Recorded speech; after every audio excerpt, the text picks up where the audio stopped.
The very concept of the Erd Tree and the Golden Order, which defines the current age, is a relatively recent development in the grand cosmic history of the lands between.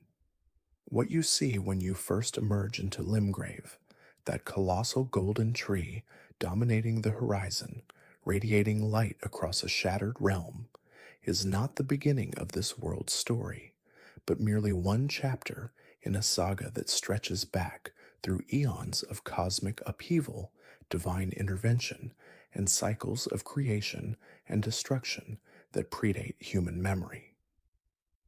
The lands between existed long before the Erd Tree took root, long before the Greater Will cast its gaze upon this realm, long before Marika ascended to godhood and forged the Golden Order that would define an entire age.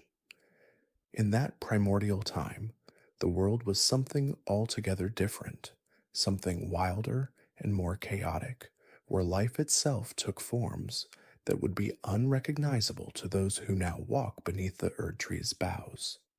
The creatures that crawled from the crucible of life, that churning primordial soup of existence, bore aspects and amalgamations that the current order would deem monstrous, impure, worthy only of suppression and shame. Yet those ancient beings were not aberrations, but the true children of the world's first age, born from a creative force that knew no distinction between beauty and horror, between noble and base.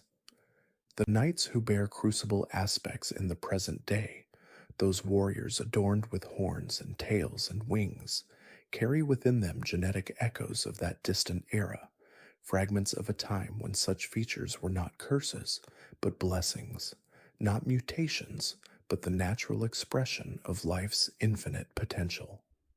Then came the cosmic shift, the moment when everything changed, when the greater will, that inscrutable outer force dwelling beyond the stars, turned its attention to the lands between and sent forth the Elden Beast, a living embodiment of order itself, encased in a golden star that fell from the heavens and buried itself deep within the world.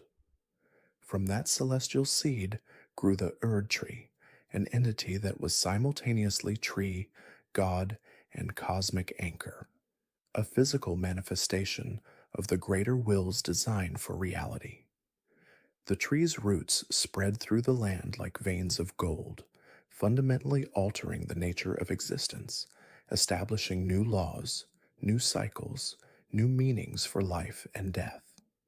Where once souls dispersed back into the crucible's chaotic churn, now they would return to the Erd Tree, absorbed into its golden light, recycled through a system of reincarnation that the greater will deemed proper and orderly. The old ways, the old gods, the old truths, all of them were pushed aside, buried, forgotten, or actively suppressed as the Erd Tree's influence grew.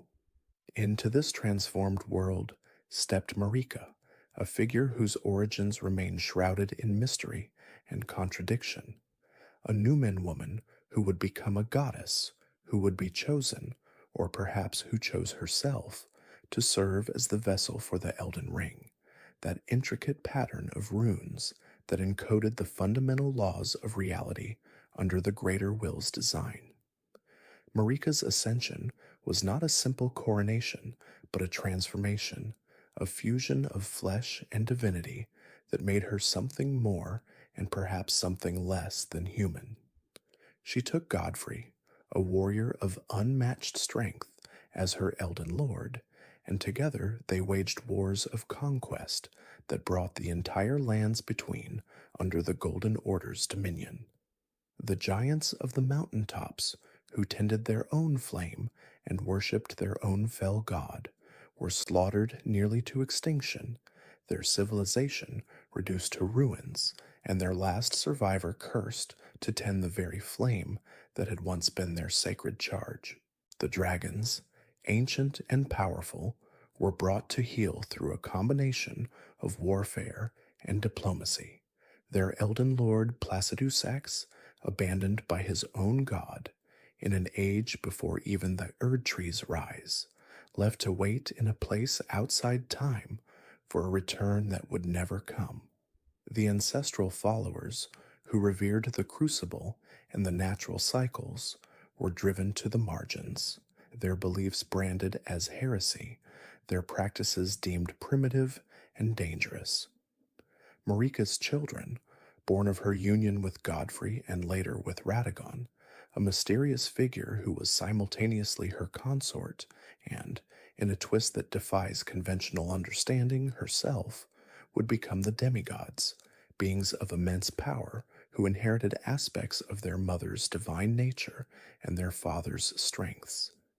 Godwyn the Golden, Marika's firstborn, embodied the ideals of the Golden Order, a prince of such perfection that he befriended even the ancient dragons and brought them into the Order's fold. Morgoth and Mog, born as omens, those beings touched by the Crucible's lingering influence, were hidden away in shame beneath the capital, their existence a contradiction to the Golden Order's claims of purity and perfection. Rani, Radon, and Rykard, children of Radagon, and Renala, the queen of the moon-worshipping sorcerers of Caria, inherited both the strength of their father and the magical prowess of their mother. Millennia and Michaela, born of Marika and Radagon's union with themselves, came into the world afflicted with curses that even divine blood could not prevent. Millennia rotting from within with the scarlet rot, Michaela cursed with eternal childhood, forever unable to reach maturity.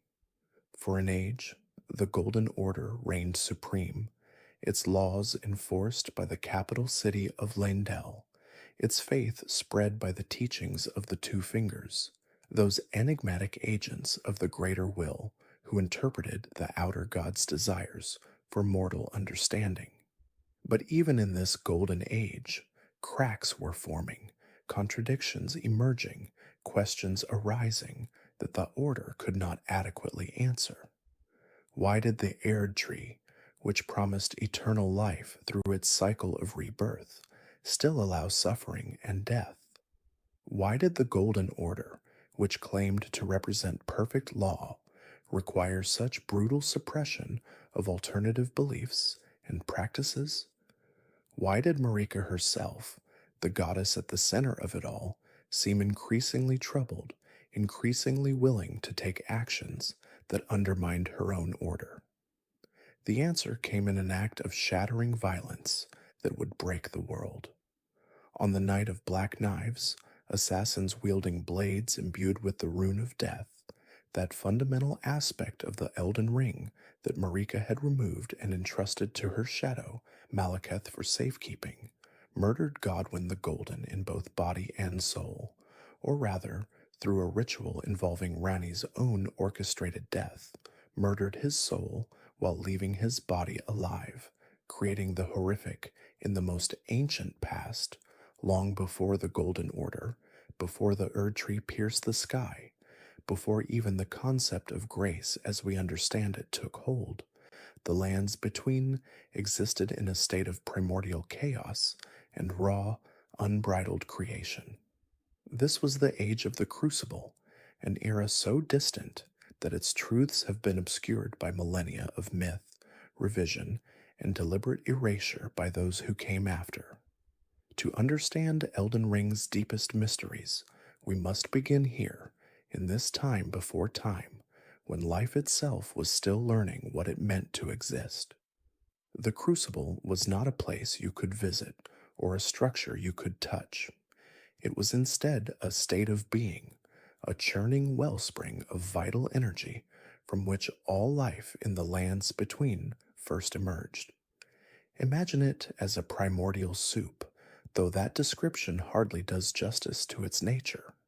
The Crucible was where the boundaries between species, between forms, between the possible and impossible, simply did not exist.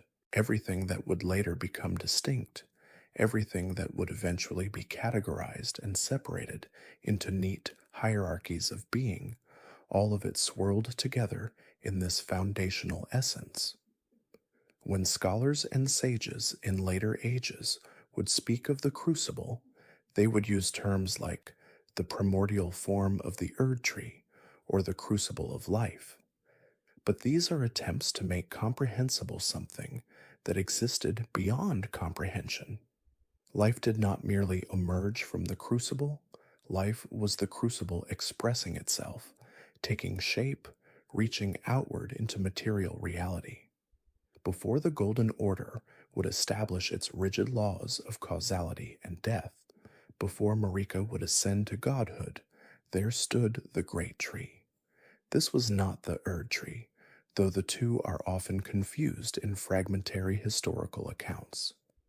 The Great Tree was something older, something more primal, where the Erd Tree would later glow with golden light and represent the ordered cosmos of the greater will.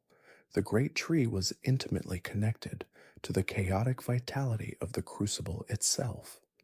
Its roots drank deep from that primordial essence, and its branches sheltered forms of life that would seem monstrous to those living in later, more civilized ages. The Great Tree did not impose order. It simply was, a axis mundi around which the wild and untamed world organized itself naturally, without law or doctrine.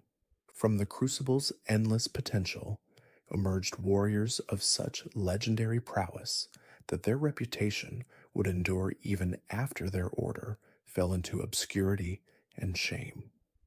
The Crucible Knights were not trained in any conventional sense. They were born from the Crucible's power, or perhaps chosen by it, their bodies and spirits infused with that primordial energy in ways that made them something more than human, something that blurred the line between mortal and divine. These knights did not see the animalistic aspects that manifested in their flesh as curses or deformities.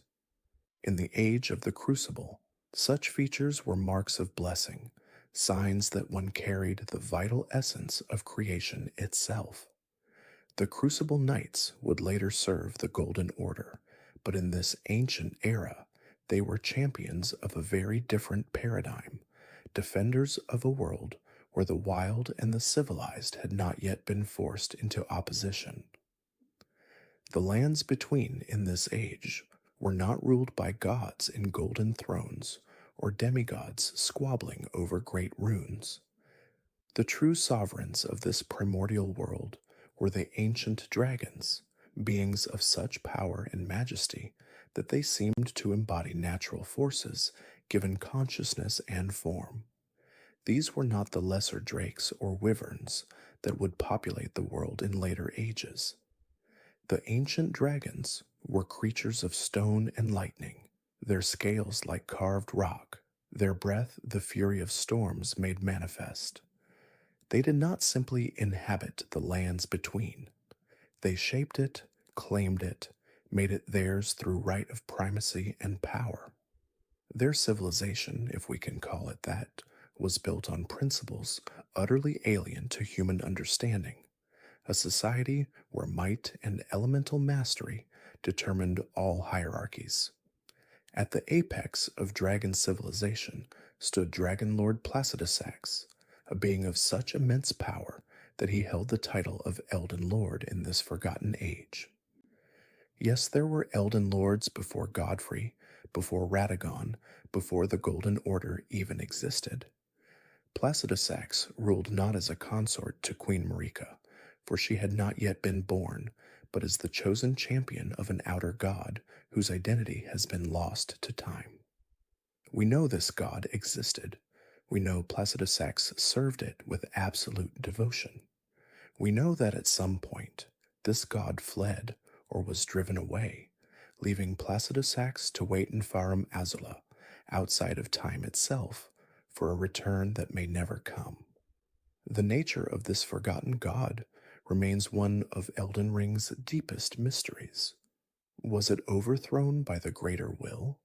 Did it abandon the lands between voluntarily? Was it destroyed, Or did it simply lose interest in the material world?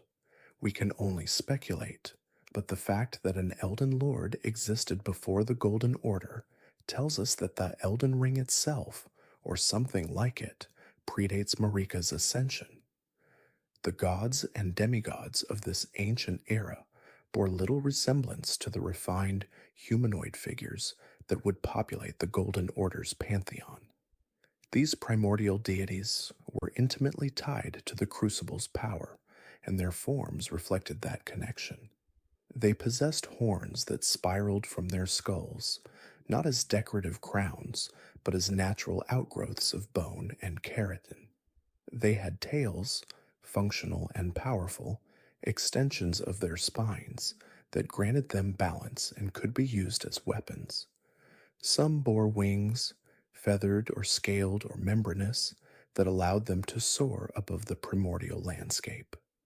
Others displayed features even more alien, combinations of traits that would later be deemed monstrous, but were in this age simply expressions of the Crucible's infinite creative potential.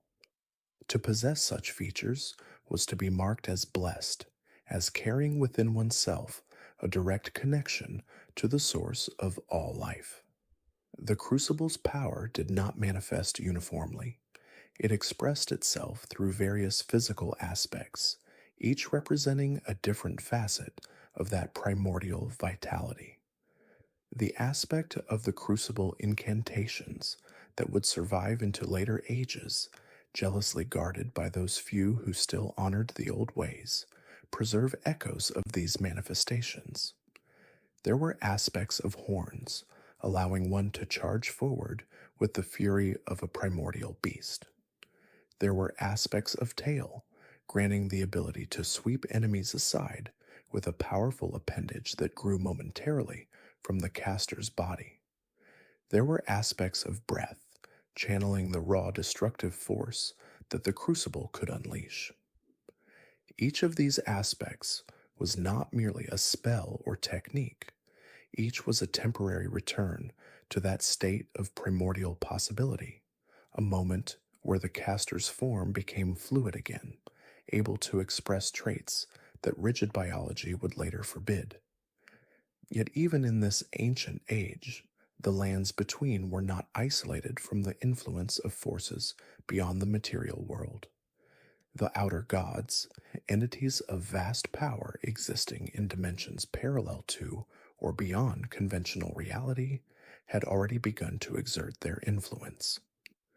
The Formless Mother, a goddess of blood and wounds, who would later claim Mog as her champion, was already whispering to those who would listen. The power of the Crucible was not merely observed from a distance. Mortals and early beings sought to claim that primordial strength for themselves, and one of the most dangerous methods they discovered was dragon communion, a ritual that would echo through the ages, long after the Crucible itself had faded. Dragon communion involved the consumption of dragon hearts, organs suffused with the elemental fury and ancient power of dragonkind. By devouring these hearts, practitioners could absorb draconic abilities, their bodies transforming to channel fire, lightning, and the raw vitality that made dragons nearly immortal. The ritual was not without cost. Those who partook of dragon communion found their flesh gradually changing, scales erupting from skin, eyes taking on the slitted appearance of serpents, and an insatiable hunger for more hearts growing within them. The practice originated in these primordial times when the boundary between species was still fluid, when transformation was not an aberration, but simply another expression of the Crucible's chaotic fertility. Communion churches would be established in later eras, hidden places where desperate warriors and ambitious sorcerers would continue this ancient rite. But the knowledge itself was born in the age of the Crucible, when consuming the essence of another being to gain its power was simply the natural order of existence. Among the figures who walked the lands between during this distant age One name appears in fragmentary records and whispered legends, though his true nature remains a subject of intense debate among scholars and historians. Gwyn, known in some texts as the Lord of Cinder, is referenced in connection with the primordial flame and the earliest attempts to establish order from chaos. Some accounts suggest he was a god king who sought to link the first flame, a source of power distinct from, but perhaps related to the crucible's energies. Others claim he was a champion who sacrificed himself to maintain the Age of Fire, his soul splintered and his legacy scattered across time itself. The confusion surrounding Gwyn may stem from the convergence of multiple timelines, or the interference of forces beyond mortal comprehension. What seems clear is that he represented an early attempt to impose structure and hierarchy, to create a system where power flowed from a single source rather than bubbling up chaotically from the crucible. Whether he succeeded, failed, or perhaps existed in a state between both outcomes remains one of the great mysteries of this era.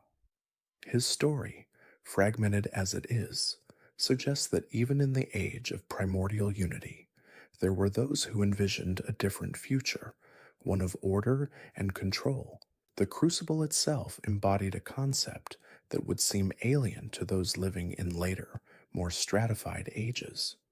It represented the idea that all life had once been a single, undifferentiated whole, a unified mass of potential from which all diversity would eventually emerge. There were no species in the beginning, no clear lines between plant and animal, between flesh and stone, between mortal and divine. Everything existed in a state of pure possibility, and the crucible was the cauldron in which this cosmic soup churned and evolved. This concept explains the seemingly impossible creatures that emerged from this era, beings that combined features from multiple forms of life in ways that would later be considered monstrous or aberrant. The horned warriors, the winged serpents, the entities that were simultaneously plant and predator, all of these were natural expressions of the crucible's fundamental nature. To live in the age of the crucible was to accept that form was temporary, that identity was fluid, and that the boundaries between self and other were far more permeable than later civilizations would find comfortable. This understanding would be almost entirely lost in subsequent ages, remembered only in fragments, and feared as a return to chaos rather than celebrated as the source of all vitality. Flowing through the lands between during this primordial time was another fundamental force, one that would shape the development of magic and knowledge for all the ages to come. The primordial current was a flow of pure energy and information, a cosmic river that connected all points in space and potentially all moments in time. Scholars who have studied the fragmentary evidence describe it as a force of pure potential, neither good nor evil, neither creative nor destructive, but simply existing as the fundamental substrate of reality. The primordial current was the medium through which the stars communicated their influence to the world below, the channel through which fate itself flowed. Those rare individuals who could perceive and manipulate the current gained access to knowledge that transcended normal understanding. They could see the patterns underlying reality, predict the movements of celestial bodies, and perhaps even glimpse alternate timelines and possibilities. The study of the primordial current would eventually evolve into the various schools of glintstone sorcery, but in this ancient age, there were no formal schools or structured learning. There were only those who could sense the current and those who could not, those who could ride its flow and those who would be swept away by its power. Suspended in the storm-racked skies beyond normal time and space, The ancient civilization of Farum Azula stood as the seat of dragon power and the pinnacle of the age of the Crucible's achievements. Farum Azula was not merely a city, but a testament to the grandeur and might of dragonkind when they ruled unchallenged. Its architecture defied conventional understanding, with massive stone structures that seemed to float in defiance of gravity, held aloft by forces that may have been related to the primordial current, or perhaps to the dragon's own mastery over storm and sky. The city existed beyond time in a very literal sense, occupying a space where past, present, and future converged. To enter Farum Azula was to step outside the normal flow of temporal progression, to exist in a moment that was simultaneously ancient history and eternal present. The dragons who dwelt there were not merely powerful beasts, but sophisticated beings with their own culture, their own systems of governance, and their own understanding of cosmic order. The dragon lord Placidusax, a being of immense power with multiple heads, ruled from Farum Azula as the Elden Lord of a previous age, serving an outer god whose identity has been lost to time. The city contained temples, arenas, and vast libraries of knowledge inscribed not in books, but in the very stones themselves, waiting to be read by those who understood the language of the ancient dragons. The Crucible's power manifested in a tangible form that would have profound implications for all future ages. The primordial gold, a substance that seemed to be solidified life energy itself, flowed from the crucible like sap from a cosmic tree. This gold was not the metal valued by merchants and kings in later eras, but something far more fundamental, a physical manifestation of the crucible's life-giving power. It glowed with an inner light, warm and vital, and where it touched the earth, life flourished in abundance. This primordial gold was the direct ancestor of the golden grace that would later flow from the Erd tree, the blessing that would mark the chosen of the greater will and guide them toward their destinies. But in the age of the crucible, this gold belonged to no single god or order. It flowed freely, available to all who could reach it, a common inheritance of all living things. The transition from this freely flowing primordial gold to the controlled and distributed grace of the Erd tree represents one of the most significant shifts in the metaphysical structure of the lands between. To protect the primordial order and serve the gods and demigods of this ancient age, an elite order of warriors arose, clad in armor that seemed to be grown rather than forged. The Crucible Knights were champions who had been blessed with the Crucible's power in its purest form, their bodies enhanced and transformed to serve as living weapons. Unlike later knights who would serve the Golden Order, the Crucible Knights embraced the chaotic aspects of the Crucible, wielding powers that allowed them to sprout wings, horns, and tails in the midst of combat. Their armor was organic, almost alive, shifting and adapting to protect them from harm. These knights served not out of feudal obligation, but out of a deep connection to the primordial forces they protected. They were guardians of a world where life itself was sacred, where the wild growth and chaotic evolution of the crucible were seen as blessings rather than curses. As the age progressed and new powers began to assert themselves, the Crucible Knights would find themselves increasingly marginalized, their connection to the old ways marking them as relics of a bygone era. The practices surrounding death and rebirth in this primordial time established patterns that would persist in altered form for millennia to come. The concept that would later be formalized as Erd tree burial, the practice of interring the dead at the roots of the great tree, so that their essence could be absorbed and eventually reborn, had its origins in the crucible's own cycle of life. In the age of the crucible, death was not an ending, but a return to the primordial soup, a dissolution of individual form back into the undifferentiated whole from which new life would emerge. Bodies were not preserved or honored as separate entities, but were given back to the earth, to the crucible itself, where their essence would be recycled and reformed. This was not seen as loss, but as participation in the eternal cycle, a necessary stage in the ongoing process of creation and transformation. The later practice of Erdtree burial would retain the form of this ancient custom while fundamentally changing its meaning, transforming a natural cycle into a controlled system where rebirth was granted or withheld based on the favor of the greater will. But even as the crucible churned with creative power, forces were stirring in the cosmic void beyond the lands between. New outer gods, entities of immense power existing in dimensions beyond mortal comprehension, began to turn their attention toward this world of vital chaos.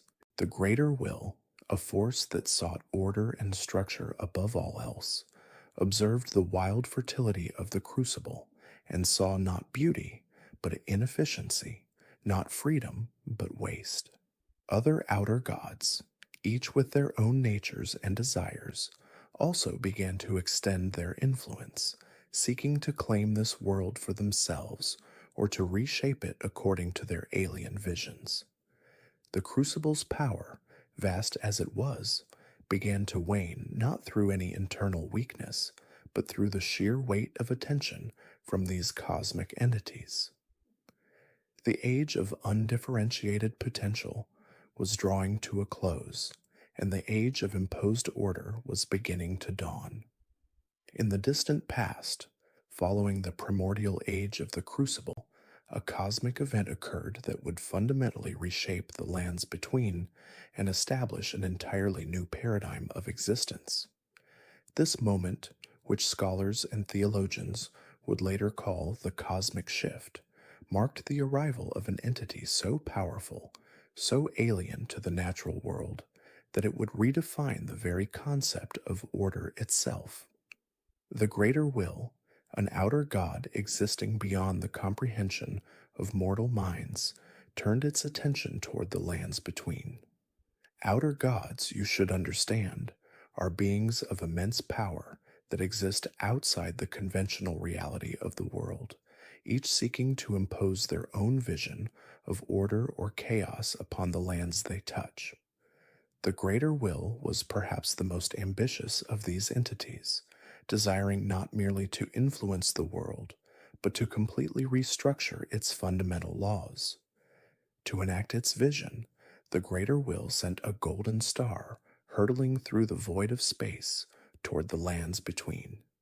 This was no ordinary celestial body. Within this radiant vessel traveled the Elden Beast, a living incarnation of the greater will's authority, a creature that would serve as the physical manifestation of a new cosmic law. The golden star's descent through the heavens was witnessed by the ancient peoples who still dwelled in harmony with the crucible's chaotic vitality.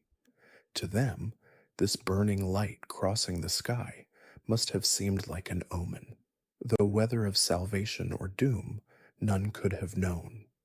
The star's trajectory was precise, guided by the greater will's incomprehensible intelligence, aimed at a location that would become the spiritual and literal center of a new age.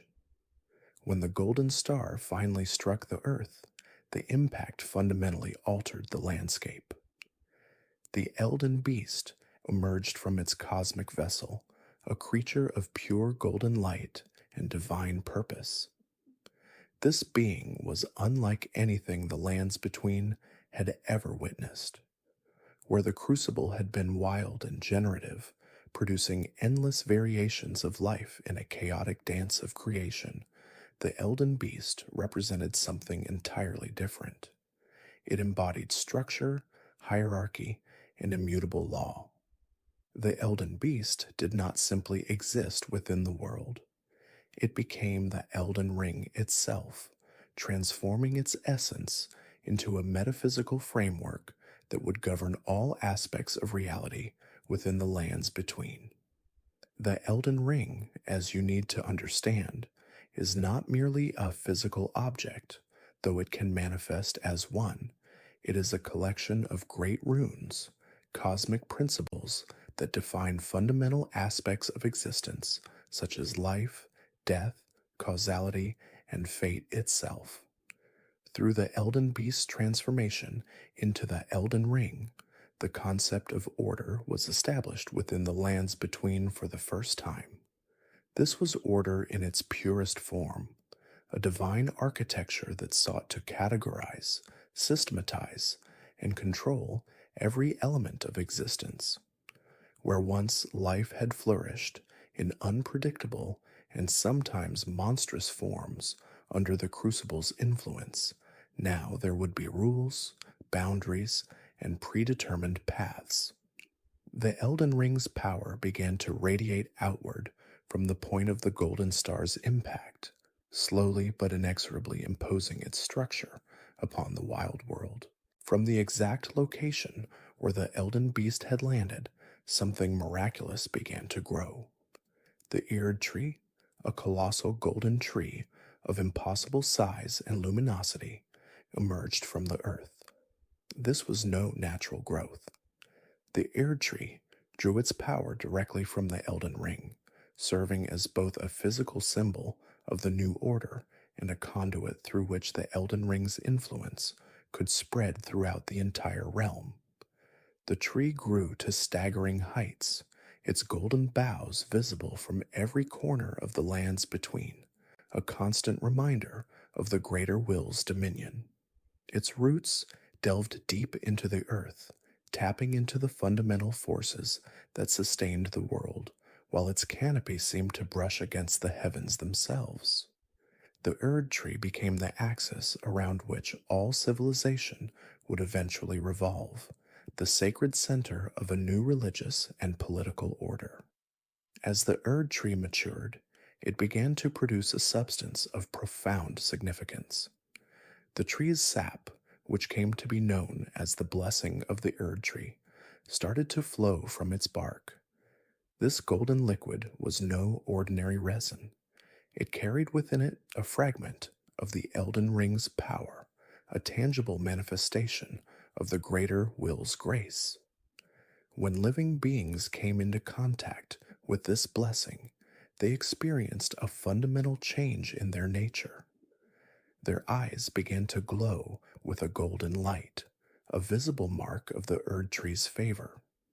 This glow indicated that they had been touched by grace, a divine guidance that would lead them along paths predetermined by the Golden Order. Those blessed by the Erd Tree found that death itself functioned differently for them. Rather than passing into true oblivion, their souls would return to the Erd Tree to be recycled and reborn in an eternal cycle that the greater will had designed. The Golden Order began to form around the Erd Tree's influence, though its full codification would take ages to complete. This was not merely a religion or a philosophy, but a comprehensive system of laws and principles that sought to govern every aspect of existence. The Golden Order declared certain truths to be absolute. It established hierarchies among living beings, determining which forms of life were pure and which were aberrant. It defined the proper relationship between mortals and the divine, between the physical and the metaphysical. Fundamentalists, as the most devoted scholars of the Golden Order would later be called, began the long work of translating the Erd Tree's influence into specific commandments and theological principles. They studied the way grace flowed through the world, the patterns by which the Erd Tree bestowed its blessings, and from these observations, They derived laws they believed reflected the greater will's perfect vision. However, the rise of the Erd Tree and the Golden Order came at a cost. The ancient crucible, that primordial wellspring of chaotic life from which all the earliest forms of existence had emerged, began to be suppressed. This was not an immediate or violent process, but rather a gradual eclipse. The Erd Tree's structured, orderly power proved antithetical to the crucible's wild vitality. Where the two forces met, the Erd Tree's influence inevitably dominated, imposing its rigid categories upon the crucible's fluid creativity. The crucible, which had once been celebrated as the source of all life, started to be reinterpreted through the lens of the Golden Order. What had once been seen as sacred primordial power was now increasingly viewed as primitive, chaotic, and ultimately inferior to the Erd Tree's refined golden grace. The Crucible's power waned as the Erd Tree's influence grew stronger and spread farther. This shift in cosmic dominance had profound implications for the creatures and peoples of the lands between. Those beings who had been born from or blessed by the crucible found themselves increasingly marginalized in a world that now revered the Erd Tree above all else. The Crucible Knights, warriors who had once been honored champions, embodying the Crucible's might, began to see their status diminish as new orders of knights sworn to the Erd Tree and the Golden Order rose to prominence. Most tragically, creatures bearing physical aspects of the crucible began to be deemed impure by the emerging Golden Order. Horns, which had once been seen as marks of the crucible's blessing and signs of ancient power, were now viewed with suspicion and disgust. Wings, tails, and other bestial features that represented the crucible's tendency to blend and merge different forms of life were categorized as deformities, aberrations that violated the Golden Order's strict definitions of proper form. This shift in perception would have devastating consequences for countless beings in the ages to come, as the Golden Order's intolerance for anything that deviated from its narrow definition of purity would lead to persecution, exile, and worse for those who bore the crucible's marks upon their bodies. With the Erd Tree firmly established as the dominant cosmic entity, its influence began to permeate every facet of existence in the lands between. The very concept of grace, that ethereal golden light visible to some, emerged as a divine blessing directly from this colossal tree. It wasn't merely a symbolic gesture. Grace became a tangible force, guiding individuals, bestowing strength, and crucially marking those deemed worthy by the nascent power structure. This blessing, often perceived as a guiding light or an inner conviction, was instrumental in shaping the emerging social and political landscape. Those who possessed grace were seen as favored, chosen, and their actions were often interpreted as divinely sanctioned. This created a clear hierarchy, elevating certain individuals and groups above others, laying the groundwork for a new societal order. As the Erd Tree grew, its colossal roots burrowed deep into the very fabric of the lands between, spreading outward like a vast, subterranean nervous system. These roots were not merely structural, they were conduits of power, connecting and influencing all life within their reach. From the smallest blade of grass to the mightiest ancient dragon, all beings found themselves inextricably linked to the Erd Tree's lifeblood. This connection was both literal and metaphorical. The Erd Tree's sap, a golden ichor, was believed to carry its essence, nourishing the land and its inhabitants. The very soil became imbued with its power, and the air hummed with its subtle energy. This pervasive influence meant that the Erd tree was not just a distant deity, but an ever present force, its power flowing through every living thing. This intricate network of roots also served as a kind of cosmic communication system, allowing the Erd tree's will, or rather, the will of the greater will, to be subtly broadcast throughout the land, shaping thoughts and guiding destinies. Central to this new paradigm was the Golden Order's tenets, a set of principles that sought to define the natural world and humanity's place within it. These tenets emphasized a harmonious cycle of life and death, wherein souls, upon physical demise, were not lost to oblivion, but were instead believed to return to the Erd tree. This concept of returning to the Erd tree was a cornerstone of their theology, offering solace and purpose in the face of mortality. It suggested a grand, interconnected cycle where death was not an end, but a transition, a return to the source of all life, from which new life would eventually spring. This belief system provided a powerful narrative for existence, giving meaning to suffering and loss, and fostering a sense of unity among all living things under the Erd tree's dominion. The Erd tree was thus not just a giver of life, but also a receiver of souls, a cosmic recycling plant for the spiritual essence of the lands between.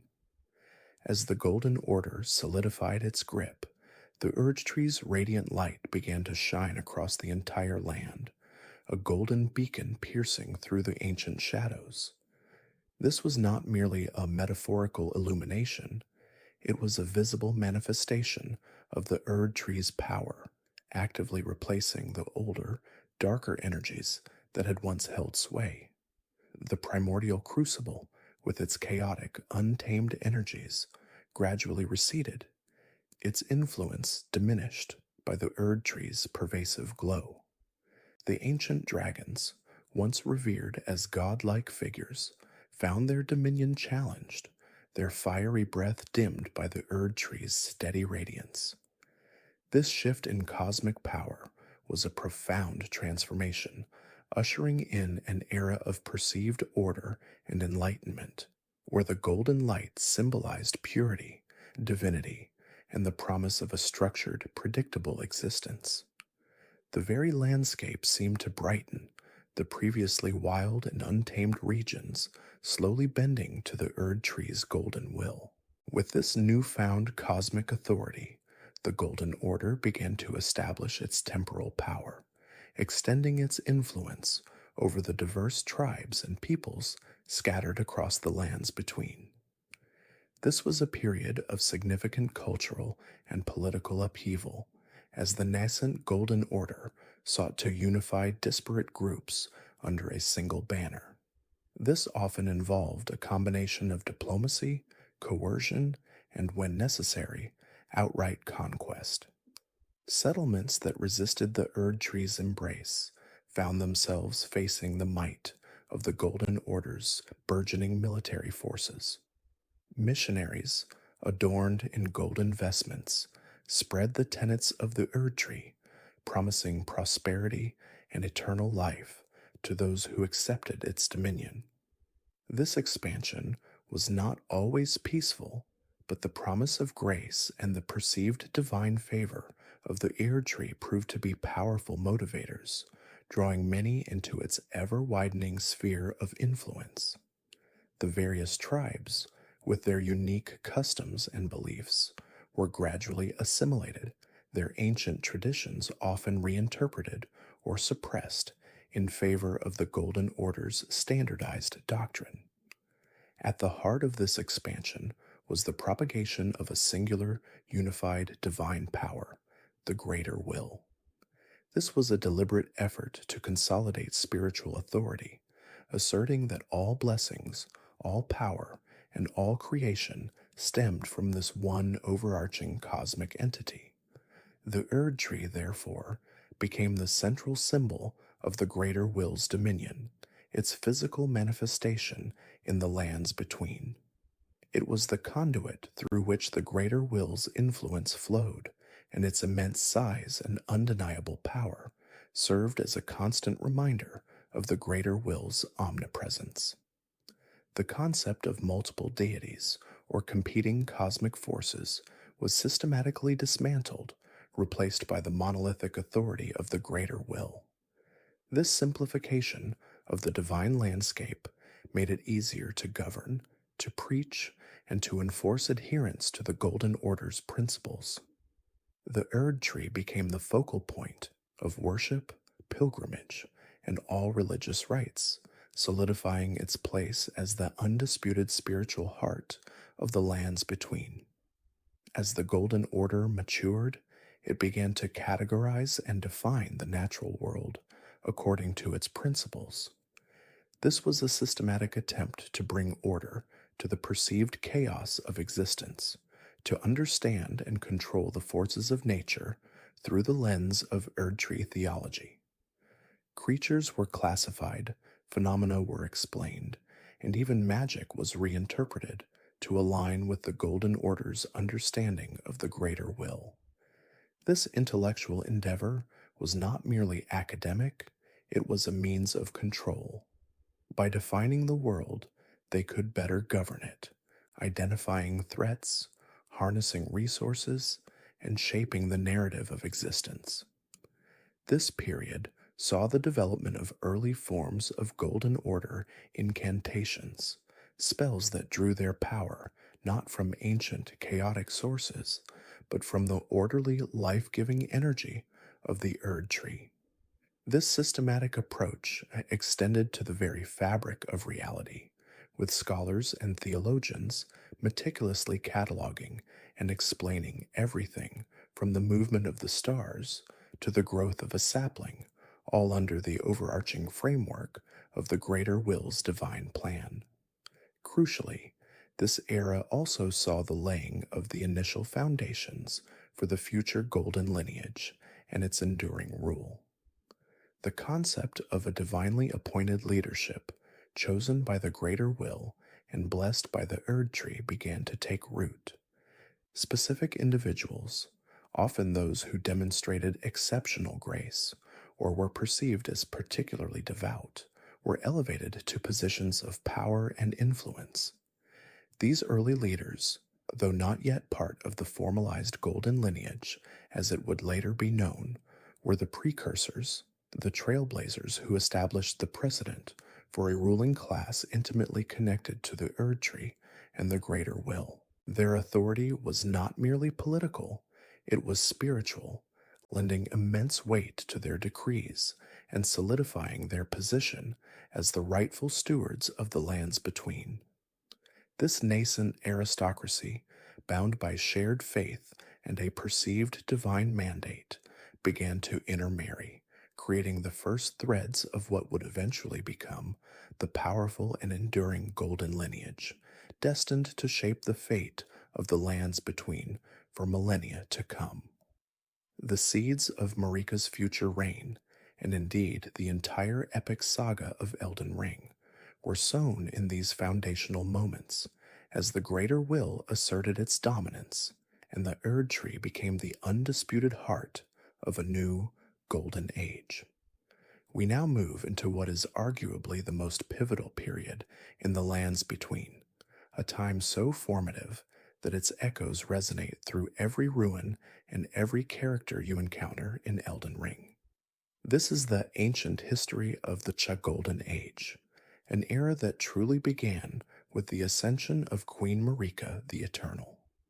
Following the Greater Will's arrival and the Erd Tree's genesis, a new cosmic order was being forged.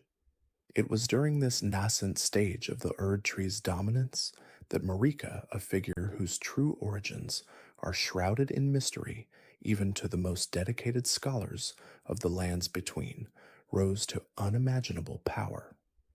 She became the very vessel of the Elden Ring itself, a divine artifact representing the fundamental laws governing the world, essentially embodying the greater will's influence within the physical realm. This was not merely a symbolic role. Marika's very being was inextricably linked to the ring, making her the central figure through which its power flowed and its tenets were enforced. With the power of the Elden Ring flowing through her, Marika did not merely exist as a divine queen. She actively shaped the world according to the greater will's perceived designs. She established the Golden Order as the dominant faith and political power, a system of belief and governance that would profoundly impact every facet of life in the lands between. This was a deliberate and forceful replacement of older belief systems, some of which had governed the land for untold millennia. Before the Golden Order, various cultures and faiths thrived, each with their own deities, rituals, and understanding of the cosmos. The giants, for instance, worshipped their fell god, a fiery entity whose power rivaled even that of the nascent Erd tree. The Carian royal family of Liurnia, while later integrated into the Golden Order to some extent, maintained their unique reverence for the stars and the moon, a belief system rooted in ancient astrological magic. The crucible, a primordial form of life and power from which all things sprang, was also a significant, if less organized, spiritual force, represented by the beastmen and other ancient creatures. Marika, through the Golden Order, sought to unify these disparate beliefs under a single, overarching dogma, asserting the supremacy of the Erd tree and the greater will above all else. This wasn't a gentle integration, it was a systematic dismantling and subjugation of previous spiritual and political structures, often through conquest and conversion, laying the groundwork for a new, centralized power. Central to the Golden Order's principles was a radical alteration of the natural cycle of life and death, specifically the concept of nesets, destined death. In the natural order of the lands between, as in many other worlds, all living things were subject to a natural end, a return to the cycle of the world. However, Marika, under the influence of the greater will, chose to seal away destined death. This meant that the true power of death, the ability for living beings to truly pass on, and for their souls to return to the Erd tree in a final, irreversible manner, was removed from the world. This was achieved by sealing the Rune of Death, a fragment of the Elden Ring that embodied destined death, within Malekith, the Black Blade, Marika's shadow, and a powerful Empyrean. The implications of this act were monumental. It led to a form of pseudo-immortality for those blessed by the Erd tree, where death became a temporary setback rather than a finality. The dead would return, their souls unable to fully depart, leading to the rise of those who live in death, creatures whose bodies persisted in a state of undeath, unable to find true rest. This sealing of destined death was not merely a theological decree, it was a fundamental alteration of the very fabric of existence in the lands between, a testament to Marika's immense power and the Golden Order's ambition.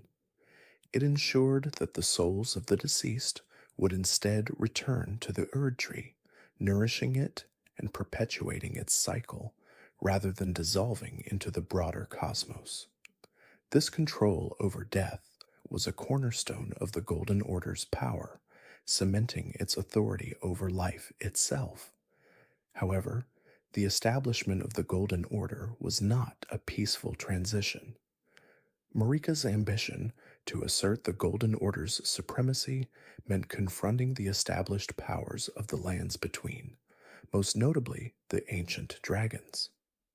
These magnificent ancient beings, led by the venerable and immensely powerful Dragon Lord Placidus X, had ruled the skies and parts of the land for eons, long before the Erd tree's shadow ever stretched across the continent.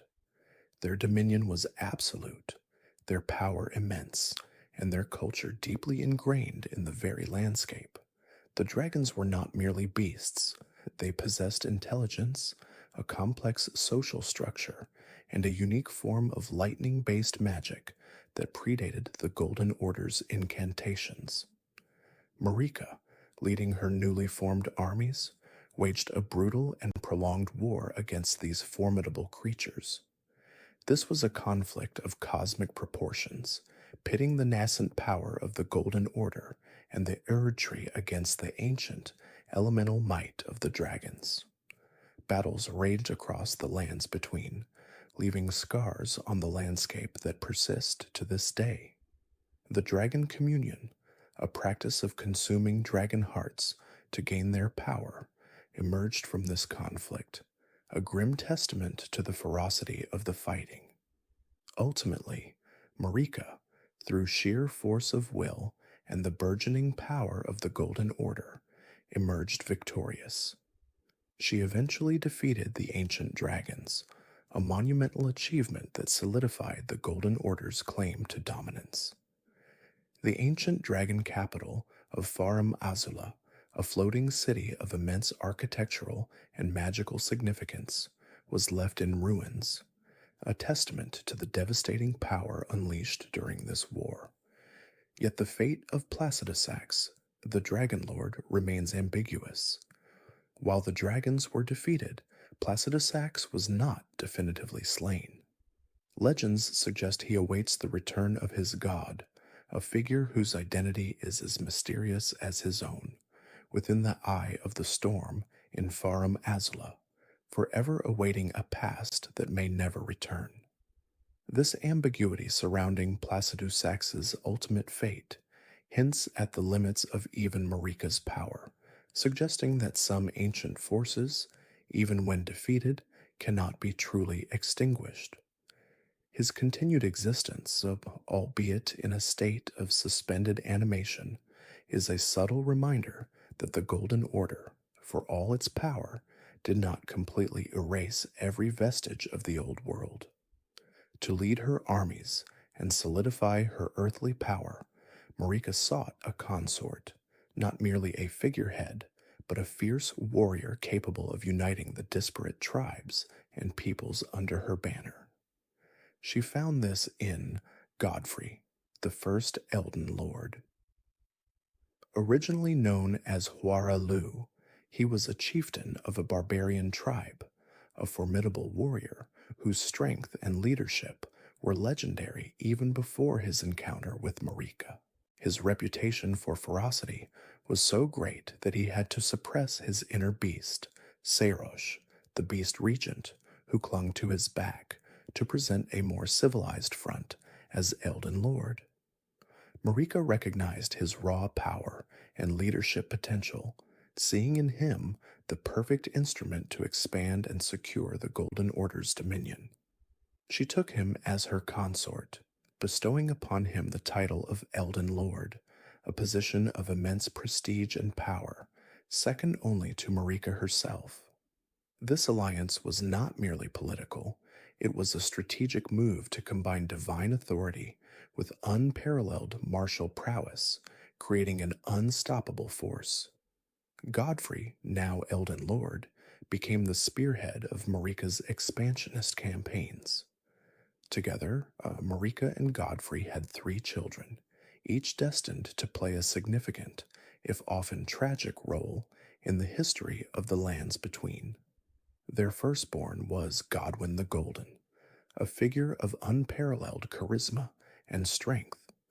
Godwyn was celebrated as a paragon of the Golden lineage, embodying all the virtues of the Golden Order: strength, piety, and a radiant presence.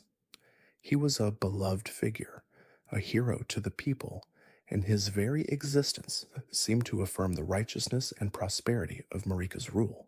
His siblings were Samediakuts, Morgut the Omen King, and Aegsh's Mog, Lord of Blood. Such, unlike Godwyn, Morgut and Mog were born as omens, cursed with horns and other physical deformities, a mark of impurity in the eyes of the Golden Order.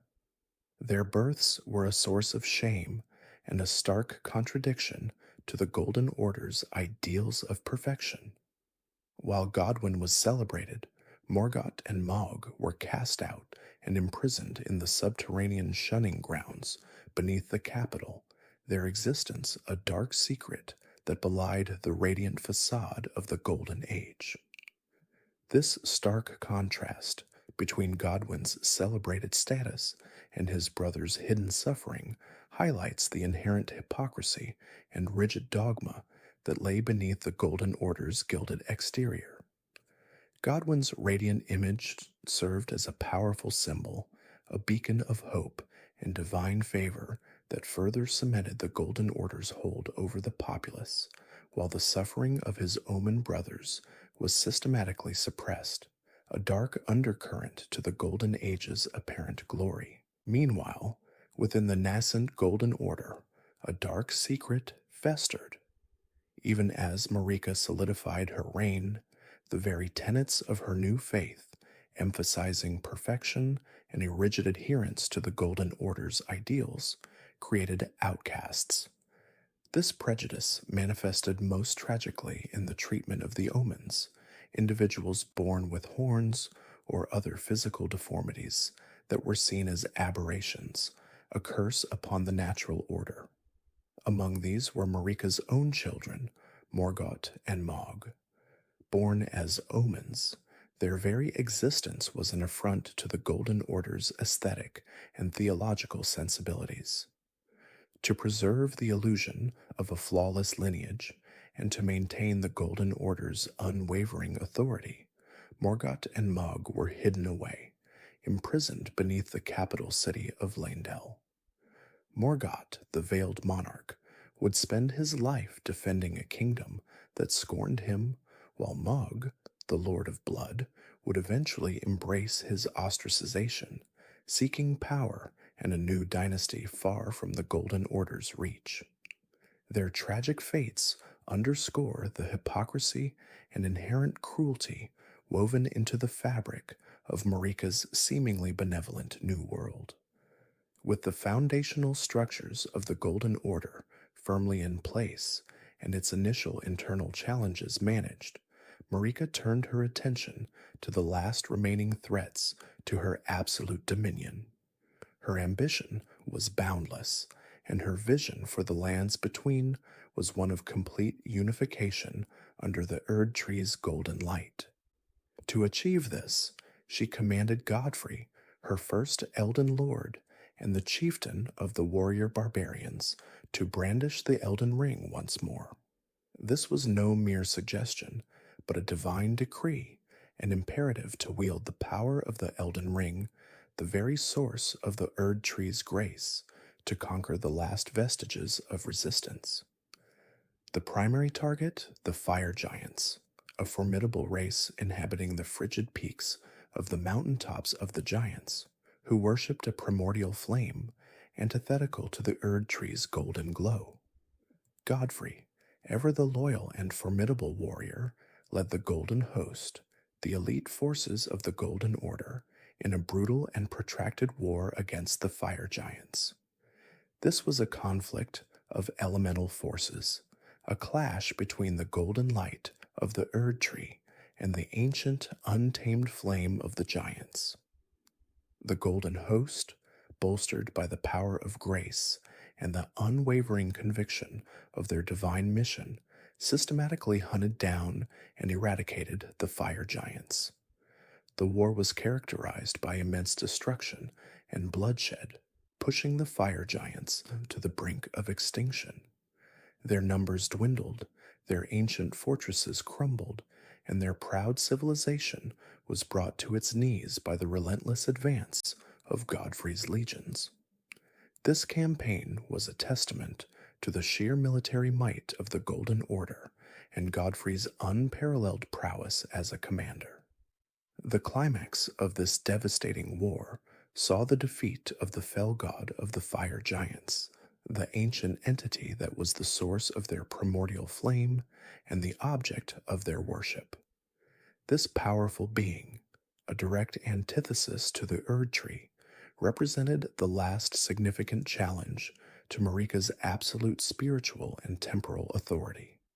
Its defeat was not merely a military victory, it was a symbolic triumph for the Golden Order, signaling the supremacy of the Erd Tree's grace over all other ancient powers. Following its vanquishing, the Fell God's immense and dangerous flame was not extinguished entirely, but rather sealed away within the depths of the mountain tops of the giants. This act served a dual purpose. It neutralized the threat posed by the primordial flame, while also demonstrating the Golden Order's ability to contain and control even the most potent ancient powers, rather than simply destroying them. The seal, a powerful enchantment, ensured that the flame would remain dormant, a captive force under the watchful eye of the Golden Order, its potential for destruction contained. With the fire giants virtually annihilated and their fell god sealed away, all significant foes of the Golden Order had been vanquished. The lands between were now, for the first time, truly united under a single, unchallenged dominion. The Golden Order's authority was absolute, its reign seemingly eternal. This period marked the apex of Marika's power and the fulfillment of her initial ambitions. However, this era of unparalleled triumph also heralded a profound shift, a turning point in the destiny of Godfrey. As the last embers of resistance were snuffed out and the Golden Order's dominion became absolute, Godfrey's grace began to fade. This was not a physical ailment, but a spiritual withdrawal, a loss of the golden light that had guided him and empowered him throughout his conquests. Grace, in the context of the lands between, was a divine blessing bestowed by the Erd Tree, a tangible manifestation of its favor. For Godfrey, a warrior whose entire purpose had been defined by conquest and battle, the fading of grace signified the end of his divine mandate. His purpose, as ordained by Marika, had been fulfilled. There were no more wars to fight, no more lands to conquer, no more enemies to subdue. The Elden Ring had been brandished to its fullest extent, and the Golden Order reigned supreme. Recognizing that Godfrey's purpose had been served, Marika, with a cold and calculated resolve, stripped him of his title as Elden Lord. This was not an act of malice, but a strategic decision, a necessary step in her grand design. Godfrey, the mighty warrior who had unified the lands between under her banner, was no longer needed in his capacity as a conqueror. His role was complete. With the loss of his title, Godfrey reverted to his original identity, Huara Lu, the chieftain of the Badlands warriors. This return to his former self symbolized a shedding of his divine mantle, a relinquishing of the power and prestige that came with being Marika's consort and the first Elden Lord. Following this stripping of his title, Godfrey, now Huara Lu once more, was exiled from the lands between. This was not a solitary banishment. He was cast out along with his loyal warriors, the very men who had fought alongside him throughout his campaigns. This collective exile was a deliberate act, severing the ties that bound these powerful warriors to the now peaceful lands between. They were sent beyond the fog into the desolate and uncharted territories that lay beyond the Erd Tree's influence. This exile, though seemingly a punishment, was in fact a crucial element of Marika's long-term plan. Indeed, the exile of Godfrey and his warriors was part of a larger, more profound event, the banishment of all those who had lost the Erd Tree's grace, who were no longer needed for the Golden Order's internal stability or external conquest. These individuals, including Godfrey, were collectively known as the Tarnished. They were dead without grace, a poetic description of their spiritual state, cut off from the divine favor that permeated the lands between. The Tarnished were a diverse group, encompassing not only warriors like Godfrey, but also scholars, artisans, and common folk who, for various reasons, had lost the Erd Tree's blessing. Their exile was a mass exodus, a scattering of souls across the vast, unknown world beyond the fog. Marika's motivations for exiling Godfrey and the Tarnished were complex and deeply strategic, rooted in her foresight and her ultimate vision for the lands between. This was not an act of abandonment or punishment, but a deliberate setting of a stage for a future return. Her intention was to set them on a path to one day return to the lands between, not as conquerors, but as potential Elden Lords. She foresaw a time when the Golden Order, in its current rigid form, might falter when new leadership would be required. By exiling the Tarnished, she allowed them to live and die beyond the Erd Tree's influence, to experience a life unburdened by its constant grace. This would, she believed, temper them, strengthen them, and prepare them for a future role. She intended for them to gain strength, to face adversity, and to grow beyond the confines of the Golden Order's established norms. The fading of grace was not a curse, but a temporary removal, a prelude to a potential rebestowal. Marika's ultimate goal was to ensure that when the time was right, a new Elden Lord, forged in the crucible of exile and hardship, would emerge from among the Tarnished, capable of guiding the lands between into a new era, perhaps even one beyond the Golden Order itself. This grand, audacious plan, conceived in the zenith of her power, would lay the groundwork for the very events that would lead to your own journey, Tarnished. Previous section ends with Marika establishing the Golden Order. And so, we arrive at the recent past, a period marked by both unprecedented flourishing and catastrophic conflict, known within the lands between as the Age of the Demigods and the Shattering.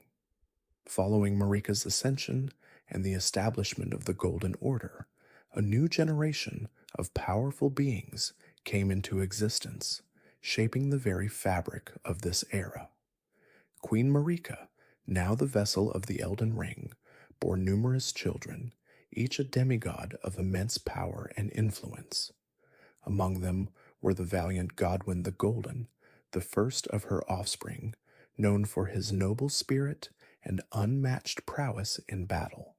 Then there was Morgott, the Omen King, who, despite his cursed birth, would tirelessly defend the Erd Tree from within its shadows. Millennia, Blade of Miquella, the undefeated warrior afflicted by the Scarlet Rot, and her twin brother Miquella, the Unalloyed, a compassionate Empyrean who sought to cure all afflictions, including his sisters. These children, born directly of Marika, represented the pinnacle of the Golden lineage, their destinies intertwined with the fate of the lands between. Yet the lineage of demigods was not confined solely to Marika's direct progeny. In a strategic alliance that would forever alter the political landscape, Radagon, a formidable champion and later revealed to be Marika's other half, entered into a union with Renala, Queen of the Full Moon. Renala, the last sovereign of the Carian royal family, ruled over the magical academy of Raya Lucaria in Liurnia of the Lakes, a bastion of glintstone sorcery.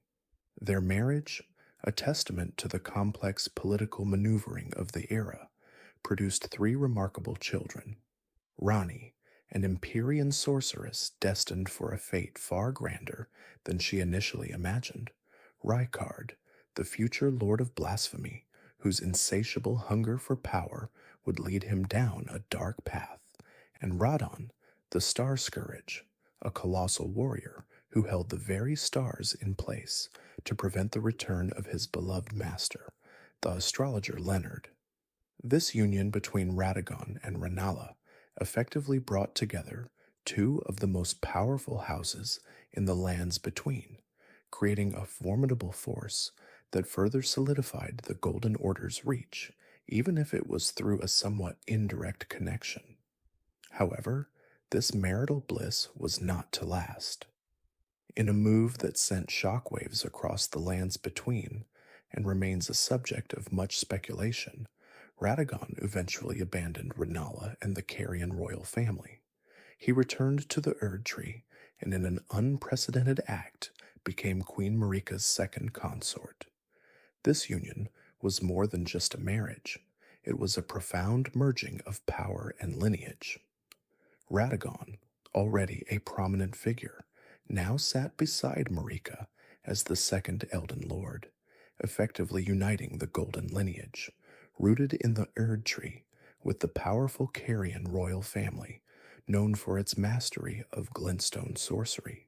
This consolidation of power, under the banner of the Golden Order, was seen by many as the zenith of Marika's reign, a period of unparalleled stability and prosperity. The Elden Ring, the very embodiment of the Golden Order's principles and the source of its power, remained whole, its runes perfectly aligned, bestowing the grace of the Erd Tree upon all who dwelled in the lands between. The Golden Order, under the combined might of Queen Marika and Elden Lord Radagon, reigned supreme, its influence radiating throughout the land, promising an eternal age of light and prosperity. But beneath this gilded facade, shadows were stirring. The very stability of the Golden Order bred discontent, and whispers of rebellion began to spread. The catalyst for the coming cataclysm emerged from an unexpected quarter: the Black Knife Assassins.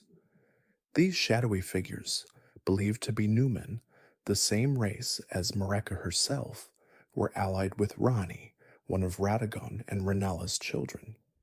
Rani, an Empyrean, was chosen by the Greater Will to potentially succeed Marika as goddess, a fate she vehemently rejected.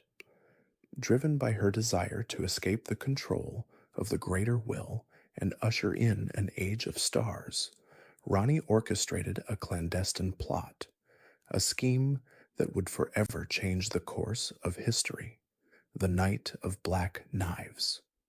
This meticulously planned assassination, shrouded in mystery and executed with brutal efficiency, targeted the demigods, aiming to dismantle the very foundation of the Golden Order. The Black Knife Assassins, wielding their cursed blades imbued with a fragment of the Rune of Death, moved in secrecy, their intentions veiled by the darkness of that fateful night. The Night of Black Knives descended upon the lands between like a sudden, brutal storm. On that horrific night, the unthinkable happened. Godwyn the Golden, Marika's beloved firstborn, and a paragon of the golden lineage, became the first demigod to fall. The Black Knife Assassins, guided by Rani's machinations, struck with deadly precision. They did not simply kill Godwyn's body, they attacked his very soul. Using blades imbued with a fragment of the Rune of Death, stolen from Malekith, the Black Blade, they severed Godwyn's soul from his corporeal form. This was not a natural death, but a targeted spiritual assassination, a violation of the very essence of life and death as understood by the Golden Order. The death of a demigod, particularly one as beloved and powerful as Godwyn, sent shockwaves through the Erd Tree and across the entire lands between, signaling the beginning of the end for the Golden Order's unchallenged reign. Yet the tragedy of Godwyn's death was not confined to the loss of his soul. In a macabre twist of fate, his body, though soulless, inexplicably remained alive. This grotesque existence transformed Godwyn into the Prince of Death, a horrific harbinger of a new, corrupted form of death. His soulless husk, buried beneath the roots of the Erd tree, began to spread a blight known as deathroot. This insidious corruption seeped into the very foundations of the lands between, infecting the land and its creatures, twisting them into grotesque forms of undeath. The deathroot, a direct consequence of Godwin's unnatural demise, became a visible manifestation of the Golden Order's brokenness, a constant reminder of the night when death itself was perverted. This spreading blight was a festering wound on the world, a testament to the profound and unforeseen consequences of Ronnie's desperate gamble. The Night of Black Knives was not merely an act of assassination, it was also a night of profound transformation for Ronnie herself. In a parallel act of self sacrifice and defiance, Ronnie, the orchestrator of Godwin's demise, also cast aside her Empyrean flesh.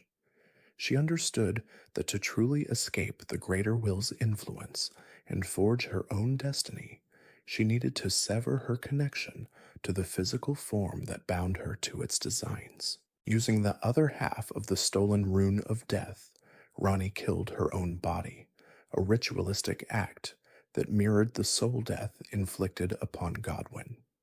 However, unlike Godwin, Ronnie's spirit remained intact, preserved within a puppet body.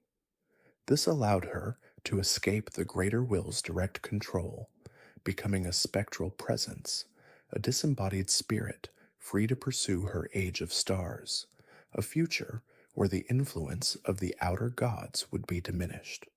Her act, though seemingly destructive, was a calculated move to achieve ultimate freedom, albeit at a profound personal cost. The cumulative weight of these events proved too much for Queen Marika. The death of her beloved firstborn, Godwin, the perversion of death itself, and the betrayal inherent in Ronnie's actions pushed her to a breaking point. In an act of profound defiance, or perhaps utter despair, Queen Marika shattered the Elden Ring. This cataclysmic event, known simply as the Shattering, tore apart the very fabric of the Golden Order. The Elden Ring, once whole and the source of all grace and order, fractured into numerous great runes, each claimed by one of Marika's demigod children. The motivations behind Marika's shattering of the Elden Ring remain shrouded in mystery and are a subject of much debate among scholars of the lands between. Was it an act of grief-stricken madness, a mother's desperate reaction to the murder of her son? Or was it a deliberate, calculated move, a desperate attempt to free the lands between from the oppressive influence of the greater will, to break the cycle of its dominion? Perhaps Marika, seeing the flaws in her own golden order and the suffering it caused, sought to dismantle it herself, paving the way for a new age, even if it meant plunging the world into chaos. The shattering of the Elden Ring was the ultimate act of rebellion, an event that would forever alter the destiny of the lands between and its inhabitants. It marked the definitive end of the Age of the Demigods, as a period of relative peace and order, ushering in an era of unprecedented conflict and fragmentation. The once unified realm was now a fractured land, its demigod rulers vying for power, each holding a fragment of the shattered Elden Ring, their ambitions clashing in a devastating war that would be known as the Shattering. This pivotal moment plunged the lands between into an age of unending conflict, a brutal struggle for dominance that would leave the land scarred and its people desperate for a savior. The shattering of the Elden Ring, as we've discussed, plunged the lands between into an era of unprecedented chaos and brutal conflict. This period, which we are now firmly in, saw the demigods, children, and descendants of Queen Marika turn on each other with a ferocity born of ambition and desperation. Each sought to claim the scattered fragments of the Elden Ring, known as Great Runes, believing these powerful shards would grant them ultimate dominion. This wasn't a unified war with clear sides, but rather a series of shifting alliances, betrayals, and devastating individual battles that carved deep scars across the land. Perhaps the most infamous of these clashes, and one that irrevocably altered the landscape of Caelid, was the titanic struggle between Malenia, the Blade of Miquella, and Radon, the Star Scourge. Malenia, an Empyrean, was a peerless warrior, her scarlet armor and prosthetic arm and leg a testament to her battle prowess and the debilitating scarlet rot that afflicted her from birth. Radon, a colossal figure whose mastery of gravity magic allowed him to ride his beloved diminutive steed, Leonard, into battle, was a force of nature, having held back the very stars themselves. Their confrontation in Caelid was not merely a battle, but a cataclysm. The sheer force of their blows reshaped the terrain, and the collateral damage was immense. As the tide of battle turned against her, and in a desperate, last-ditch effort to defeat Radon, Malenia unleashed the full, terrifying power of the Scarlet Rot. This wasn't a controlled release, but an explosion of virulent decay, a concentrated burst of the disease that had plagued her since birth. The immediate effect was devastating. Radon was afflicted, his mind and body slowly succumbing to the rot, transforming him into a ravenous, mindless beast. But the long-term consequences were even more dire. Khaled, once a vibrant region, was utterly blighted. The land itself became a festering wound, a crimson wasteland where grotesque, mutated creatures now roam, and the very air is thick with spores of decay. Malenia herself, having exhausted her strength and the last vestiges of her will, entered a deep, death-like slumber, her body protected within the confines of the Haligtree. Malenia's twin brother, Miquella, also an Empyrean, bore a unique burden. Unlike other Empyreans, who were chosen by the greater will, Miquella was cursed with eternal childhood, unable to grow. He was also deeply devoted to his sister, and the ravages of the scarlet rot on Malenia tormented him. Miquella, in his boundless compassion and intellect, sought a cure for Malenia's affliction, and in doing so, began to diverge from the established order of the greater will.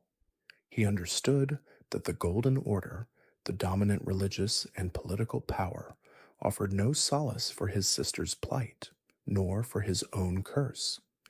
His solution was to establish his own sacred domain, the Haligtree, a massive, self-sustaining tree grown from his own blood, intended to be a haven for all who were outcast or abandoned by the Golden Order.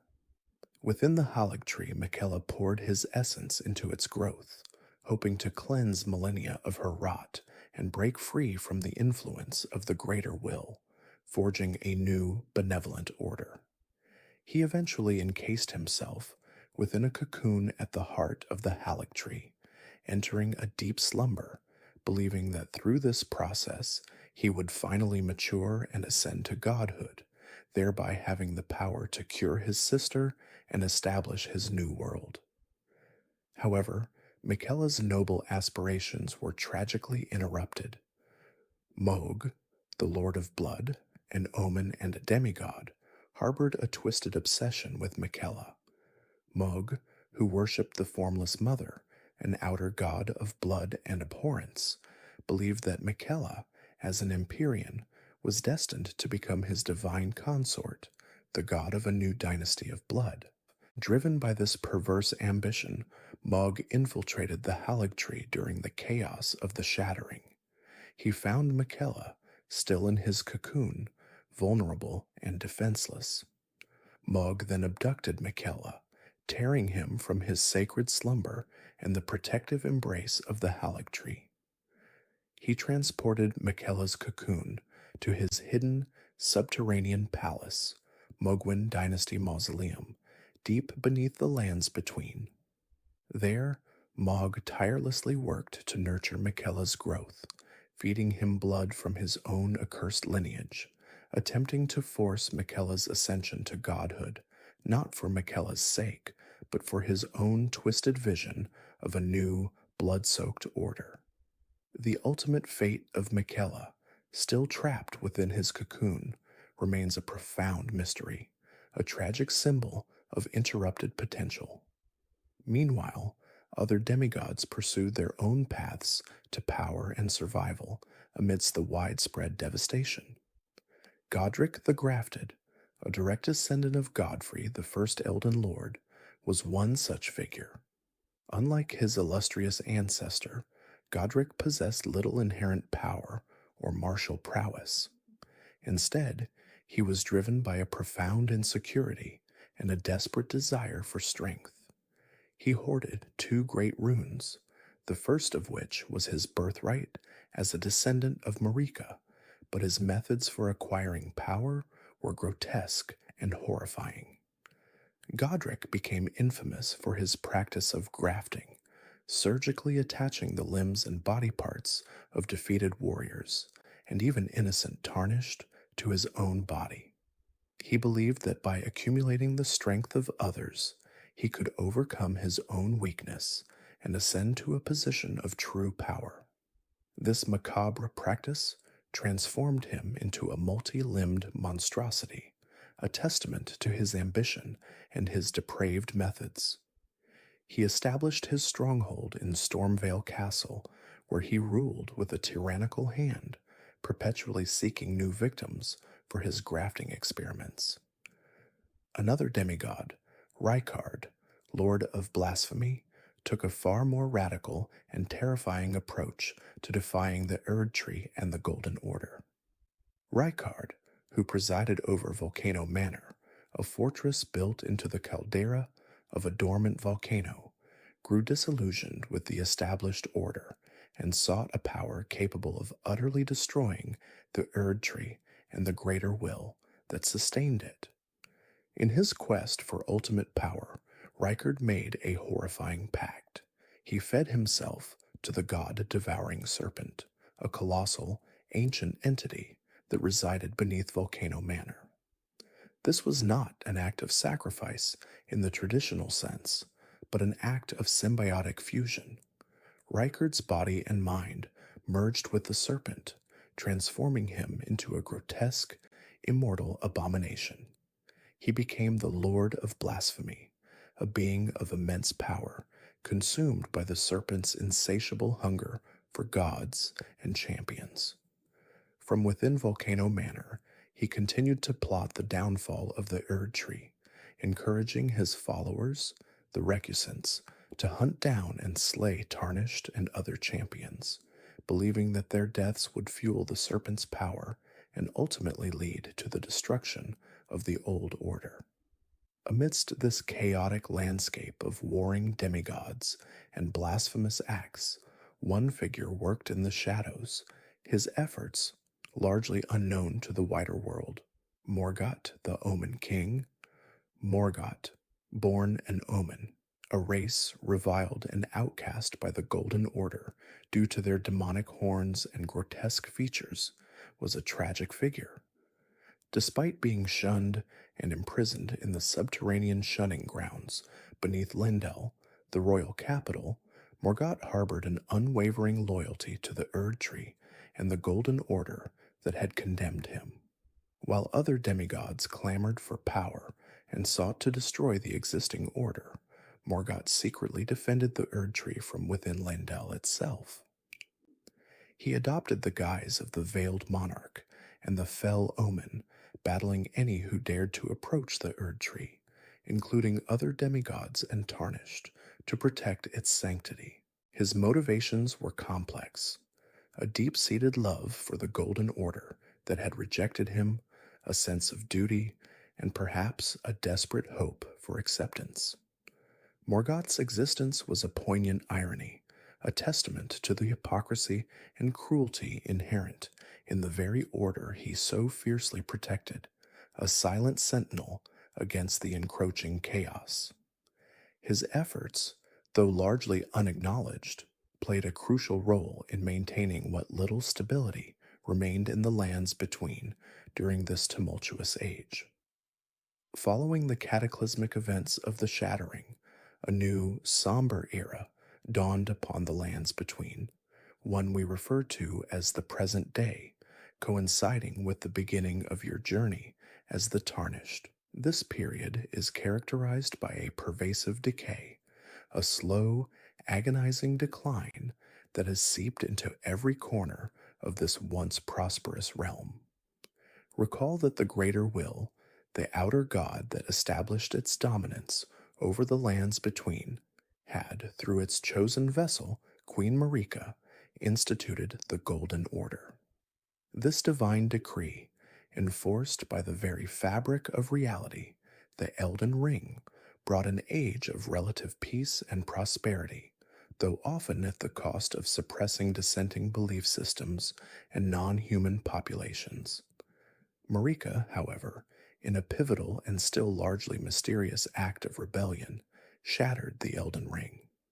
This singular event, an act of cosmic vandalism, tore apart the fundamental laws governing the lands between, plunging it into the devastating conflict known as the Shattering. The ensuing war saw Marika's demigod offspring, each driven by ambition and a twisted sense of birthright, fiercely contend for the shards of the Elden Ring, now known as Great Runes.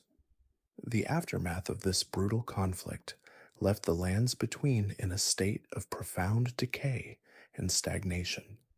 The vibrant life force that once pulsed through the realm began to wane. Rivers ran sluggish, forests grew gnarled and corrupted, and the once fertile plains became barren wastes. The very air seemed heavy with the weight of past glories and present suffering. The demigods, rather than uniting to mend their broken world, continued their petty squabbles, each clinging to their acquired great runes, believing them to be the key to their own ascension. This protracted war, fueled by pride and a fragmented sense of purpose, only accelerated the decline. The grand cities, once testaments to the Golden Order's might, crumbled into ruins, their inhabitants either displaced, driven mad, or transformed into grotesque mockeries of their former selves.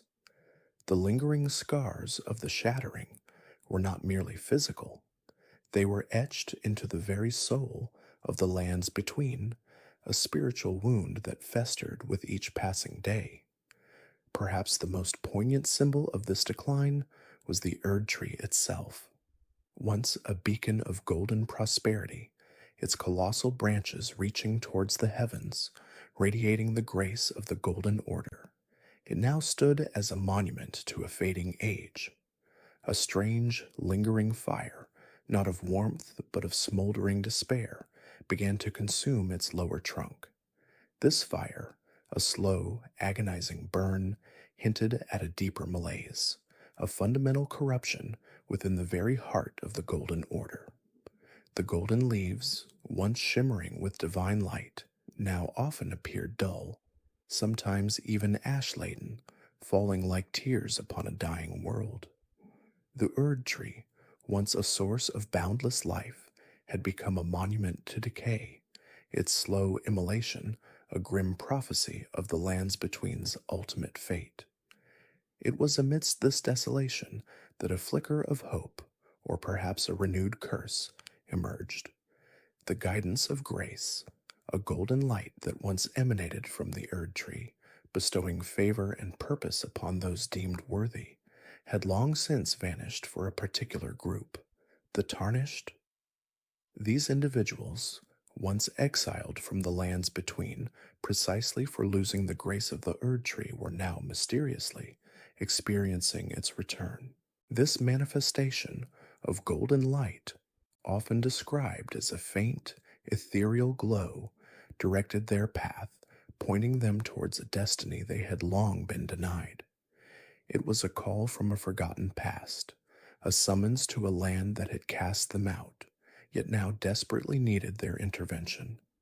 The reasons for this sudden return of grace remain shrouded in mystery, a testament to the enigmatic will of the outer gods and the subtle machinations that govern the fate of the lands between.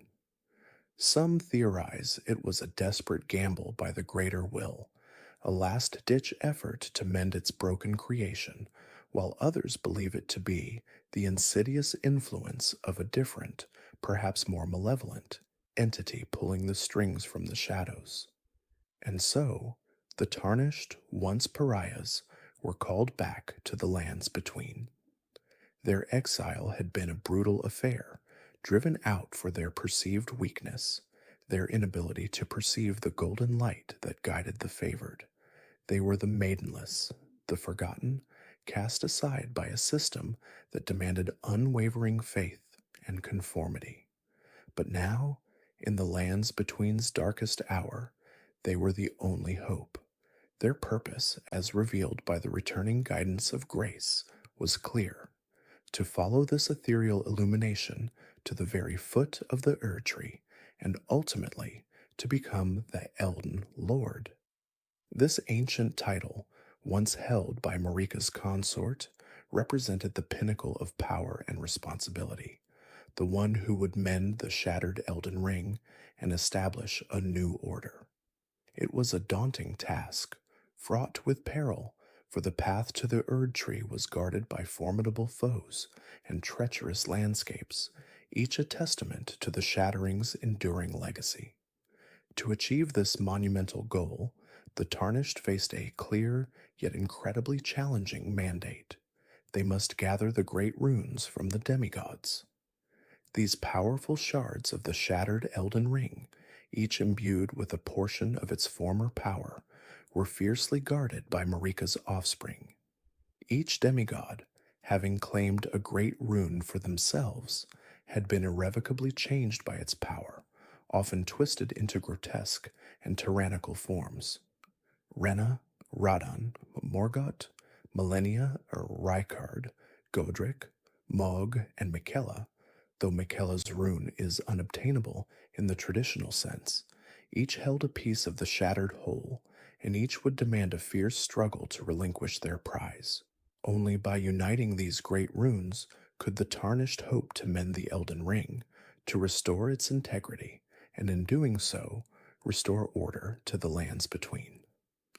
This quest was not merely about brute force, it was about understanding the fractured history of this land, deciphering the motivations of its broken rulers, and navigating a labyrinth of political intrigue and ancient curses. Upon their return, the Tarnished's journey began not with a grand welcome, but with an immediate and brutal confrontation. Washed ashore in the desolate chapel of anticipation, a place steeped in forgotten rituals and faded glory, they were almost instantly assailed by the grafted scion. This grotesque creature, a nightmarish amalgamation of limbs and blades, served as a stark introduction to the dangers that awaited them.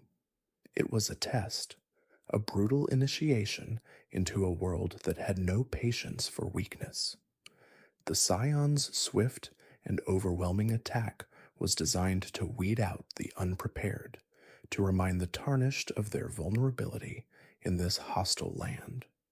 Most Tarnished perished in this initial encounter, a grim testament to the overwhelming power of the lands between's corrupted inhabitants. For those who somehow survived, or perhaps were granted a second chance by an unseen hand, this encounter served as a chilling prelude to the trials ahead. Following this harrowing baptism by fire, the Tarnished were then mysteriously transported to Limgrave, a coastal region that would serve as their initial proving ground. Here, amidst the windswept plains and crumbling ruins, they encountered their first significant guide, or rather, their first significant mocker, the spectral figure of Vara. White-masked and perpetually condescending, Vara immediately seized upon the Tarnished's lack of a finger maiden, a crucial companion in the journey to become Elden Lord. He mocked their maidenless status, a cruel reminder of their perceived inadequacy and the societal expectations placed upon those who sought grace. Vara, with his cryptic pronouncements and unsettling demeanor, subtly guided the tarnished, suggesting they seek the guidance of grace at Stormvale Castle, the seat of Godric the Grafted, the first demigod they were expected to challenge. His motives, like much in the lands between, remained shrouded in ambiguity, hinting at a deeper allegiance that would only become apparent much later in the journey. He represented the initial skepticism and disdain the tarnished would face, a constant reminder of their outsider status. It was shortly after this encounter, amidst the vast and dangerous expanse of Limgrave, that the tarnished encountered Melina, a mysterious maiden of ethereal beauty and profound purpose. Melina, her face often obscured by a hood, offered the tarnished an accord, a pact that would forever alter their destiny. She would serve as their finger maiden, guiding them and channeling the power of the Erd Tree's grace, in exchange for being brought to the foot of the Erd Tree. Her reasons for this bargain were as enigmatic as her origins, hinting at a personal quest tied to the Erd Tree's fate, a quest that required the Tarnished's strength and determination. This accord was a pivotal moment, for without a finger maiden, a Tarnished could not channel the runes they acquired, could not grow in power, and thus could not hope to challenge the demigods.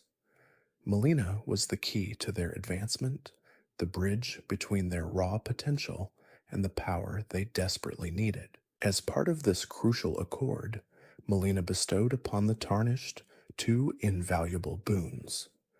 First, she granted them the ability to summon Torrent, a spectral steed of incredible speed and agility. Torrent, with his double jump ability and unwavering loyalty, became an indispensable companion, allowing the Tarnished to traverse the vast and dangerous landscapes of the lands between with unprecedented efficiency. This spectral mount was more than just a means of transportation. It was a symbol of the bond forming between Melina and the Tarnished, a tangible manifestation of her commitment to their shared journey. Second, Melina provided access to the Round Table Hold, a sanctuary located in a pocket dimension, accessible only through the grace of a finger maiden. The Round Table Hold served as a hub, a place of respite and gathering for other Tarnished and various enigmatic figures, offering opportunities for crafting, upgrading, and learning more about the lore of the lands between. It was a safe haven in a hostile world, a place where the Tarnished could regroup, strategize, and prepare for the arduous challenges ahead.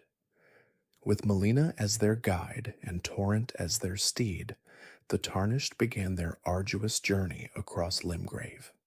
This initial region, though seemingly a starting zone, was a microcosm of the lands between's decay. They encountered various enemies, from the lowly Godric soldiers, still clinging to a semblance of order under their grotesque lord, to the ferocious Kaiden sellswords, exiled warriors now serving as mercenaries. The lingering effects of the Shattering's decay were evident everywhere: crumbling churches, infested caves, and the ever-present threat of monstrous beasts warped by the fragmented power of the Elden Ring. Each encounter, each discovery, deepened the Tarnished's understanding of this broken world, revealing the profound impact of Marika's actions and the demigods' endless conflict. The journey through Limgrave was not merely about gaining strength.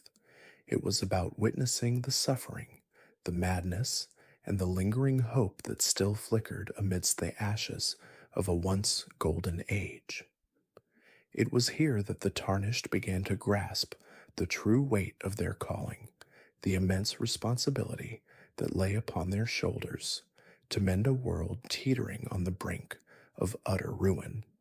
And so, with the echoes of the shattering still reverberating across the lands between, we arrive at the current era, the ongoing events of the game itself, a period of reclamation that begins with a singular, pivotal moment.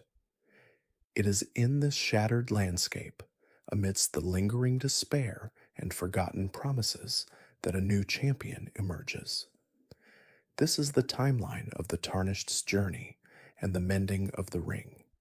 Our story, and indeed the player's journey, truly begins with the resurrection of the Tarnished. These are the exiled, the fated, those who lost the grace of the Erd Tree and were cast out from the lands between long ago. Among them, one particular Tarnished, a direct descendant of Godfrey, the first Elden Lord, is called back from the grave. This resurrection is not a random occurrence, but a deliberate act orchestrated by unseen forces, a desperate gamble in a world teetering on the brink of absolute ruin. This chosen Tarnished is not alone in their awakening. They are guided by a mysterious figure, a finger maiden named Melina. Melina, herself a spirit of ambiguous origins, offers the Tarnished a pact. She will serve as their maiden, granting them the ability to channel the power of runes and level up, in exchange for being taken to the foot of the Erd Tree. Her motivations are shrouded in secrecy, but her unwavering commitment to reaching the Erd Tree suggests a deeper purpose, perhaps even a personal connection to the Golden Order or Marika herself. Her presence underscores the spiritual and mystical nature of this quest, a journey not just of physical prowess, but of destiny and divine intervention. The Tarnished's initial arrival in Limgrave marks the true beginning of their epic quest. Limgrave, a verdant coastal region, serves as a harsh but effective training ground. Here, the Tarnished confronts the initial challenges of this broken world: wandering soldiers, monstrous beasts, and the lingering corruption that permeates the very air. The immediate goal is clear, though its full implications are yet to be understood: to become that Elden Lord. This title, once held by Godfrey, signifies the ruler of the lands between, the consort of the reigning god, and the wielder of the Elden Ring's full power.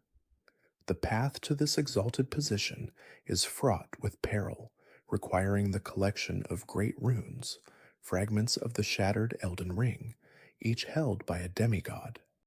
These great runes are not mere trinkets.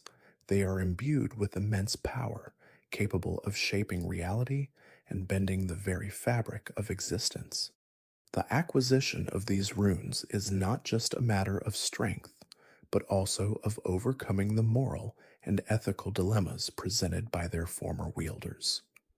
The first significant hurdle in this arduous journey is the confrontation with Godric the Grafted at Stormvale Castle.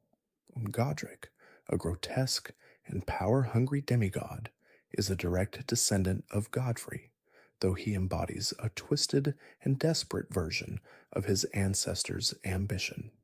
His obsession with grafting, the act of attaching the limbs of defeated warriors to his own body, is a testament to his insecurity and his insatiable desire for power. He seeks to mimic the strength of his forebears, but his methods are barbaric and ultimately self-defeating. Stormvale Castle itself is a testament to the Shattering's brutal legacy, its once grand halls now filled with monstrous soldiers and the stench of decay. The Tarnished's victory over Godric is not just a triumph of combat. It is a symbolic reclaiming of a piece of the shattered Elden Ring, their first great rune. This initial success validates their purpose and provides the first tangible proof of their potential to mend the broken world. The acquisition of Godric's great rune grants the Tarnished a significant boost in power, a taste of the divine authority they seek to reclaim. This victory also serves as a crucial learning experience, exposing the tarnished to the depravity and desperation that has consumed the demigods since the shattering. Following their triumph over Godric, the tarnished ventures northward to Liurnia of the Lakes. This region, a vast expanse of shimmering water and ancient ruins, presents a stark contrast to the rugged brutality of Limgrave. Liurnia is home to the Academy of Raya Lucarian, a prestigious institution of glintstone sorcery, and the domain of Renala, Queen of the Full Moon. Renala, once a powerful sorceress and consort to Radagon, now presides over a fractured and sorrowful kingdom. Her story is one of tragic love and loss, her mind broken after Radagon abandoned her for Marika. She is not a malevolent foe in the same vein as Godric. Rather, she is a figure of profound sadness, clinging to the remnants of her past glory and the memory of her children. The Tarnished's encounter with Renala is less a brutal battle and more a poignant confrontation with a fallen queen. Her defeat, while necessary for the acquisition of her great rune, is a bittersweet victory, highlighting the personal cost of the shattering and the enduring sorrow it has inflicted upon its victims. Her great rune, unlike Godric's, is not taken by force in its entirety. Renala's great rune is imbued with the power of rebirth, a reflection of her mastery over glintstone sorcery and her ability to reincarnate her students. The Tarnished's acquisition of this great rune further expands their understanding of the Elden Ring's diverse powers and the different ways in which its fragments manifest. The journey then takes the Tarnished to the blighted lands of Caelid, a region ravaged by the Scarlet Rot. This desolate landscape, painted in hues of crimson and decay, is a testament to the devastating power of millennia's affliction and its catastrophic impact on the land. Here, the Tarnished confronts Star Scourge Radon, one of the most formidable demigods. Radon, a colossal warrior and master of gravity magic, was once a proud and noble general, revered for his strength and his unwavering loyalty to his family. However, he too has succumbed to the madness of the Scarlet Rot, his mind and body slowly being consumed by the insidious plague. His defeat is not a simple matter of combat. It requires the Tarnished to participate in the Radon Festival, a grand spectacle where warriors from across the lands between gather to challenge the afflicted demigod. This festival, a desperate attempt to honor Rodhin's legacy and perhaps even grant him a warrior's death, underscores the deep respect and fear he commands. The Tarnished's victory over Radon is a monumental achievement, not only for the power of his great rune, but also for the symbolic liberation of Caelid from his eternal, maddened vigil. Radon's great rune, imbued with the power of gravity, further diversifies the Tarnished's growing collection, each rune offering a unique insight into the Elden Ring's multifaceted nature. As the Tarnished continues their perilous journey, they defeat numerous demigods and other powerful foes across the vast and varied landscapes of the lands between. Each encounter is a testament to the Tarnished's growing strength, skill, and unwavering resolve. These battles are not merely obstacles to overcome, they are opportunities to uncover more of the world's hidden lore, to understand the motivations of the demigods, and to witness the tragic consequences of the shattering firsthand. From the grotesque monstrosities lurking in the depths of the underground to the ancient dragons soaring above the mountain peaks, each foe presents a unique challenge and contributes to the Tarnished's evolution as a warrior and a potential Elden Lord. The defeat of these powerful adversaries is not just about raw power. It is about strategic thinking, adaptability, and the ability to exploit weaknesses. Each victory brings the Tarnished closer to their ultimate goal, providing them with valuable experience and further solidifying their place as the chosen champion.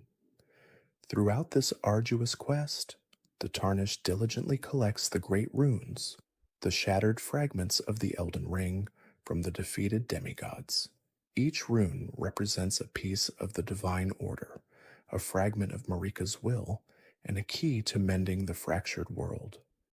The collection of these runes is not just a mechanical task, it is a symbolic act of reunification, a slow and painstaking process of gathering the scattered pieces of a broken divinity. As each great rune is acquired, the Tarnished gains a deeper understanding of the Elden Ring's immense power and the profound impact its shattering has had on the lands between.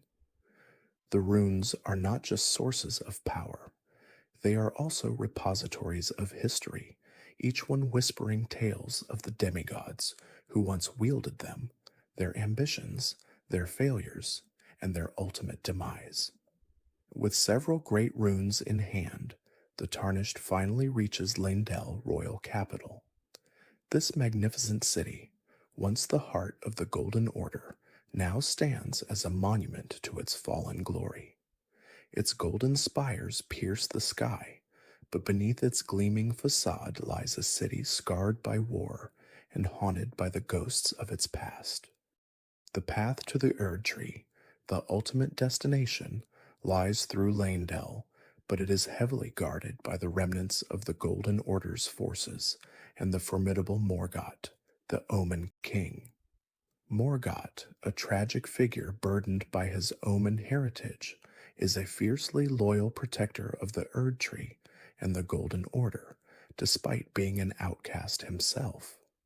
His unwavering devotion to a system that rejected him makes his defeat particularly poignant. The battle with Morgott is a climactic confrontation, a test of the Tarnished's strength and resolve against a demigod who, despite his monstrous appearance, fights with a sense of duty and sorrow.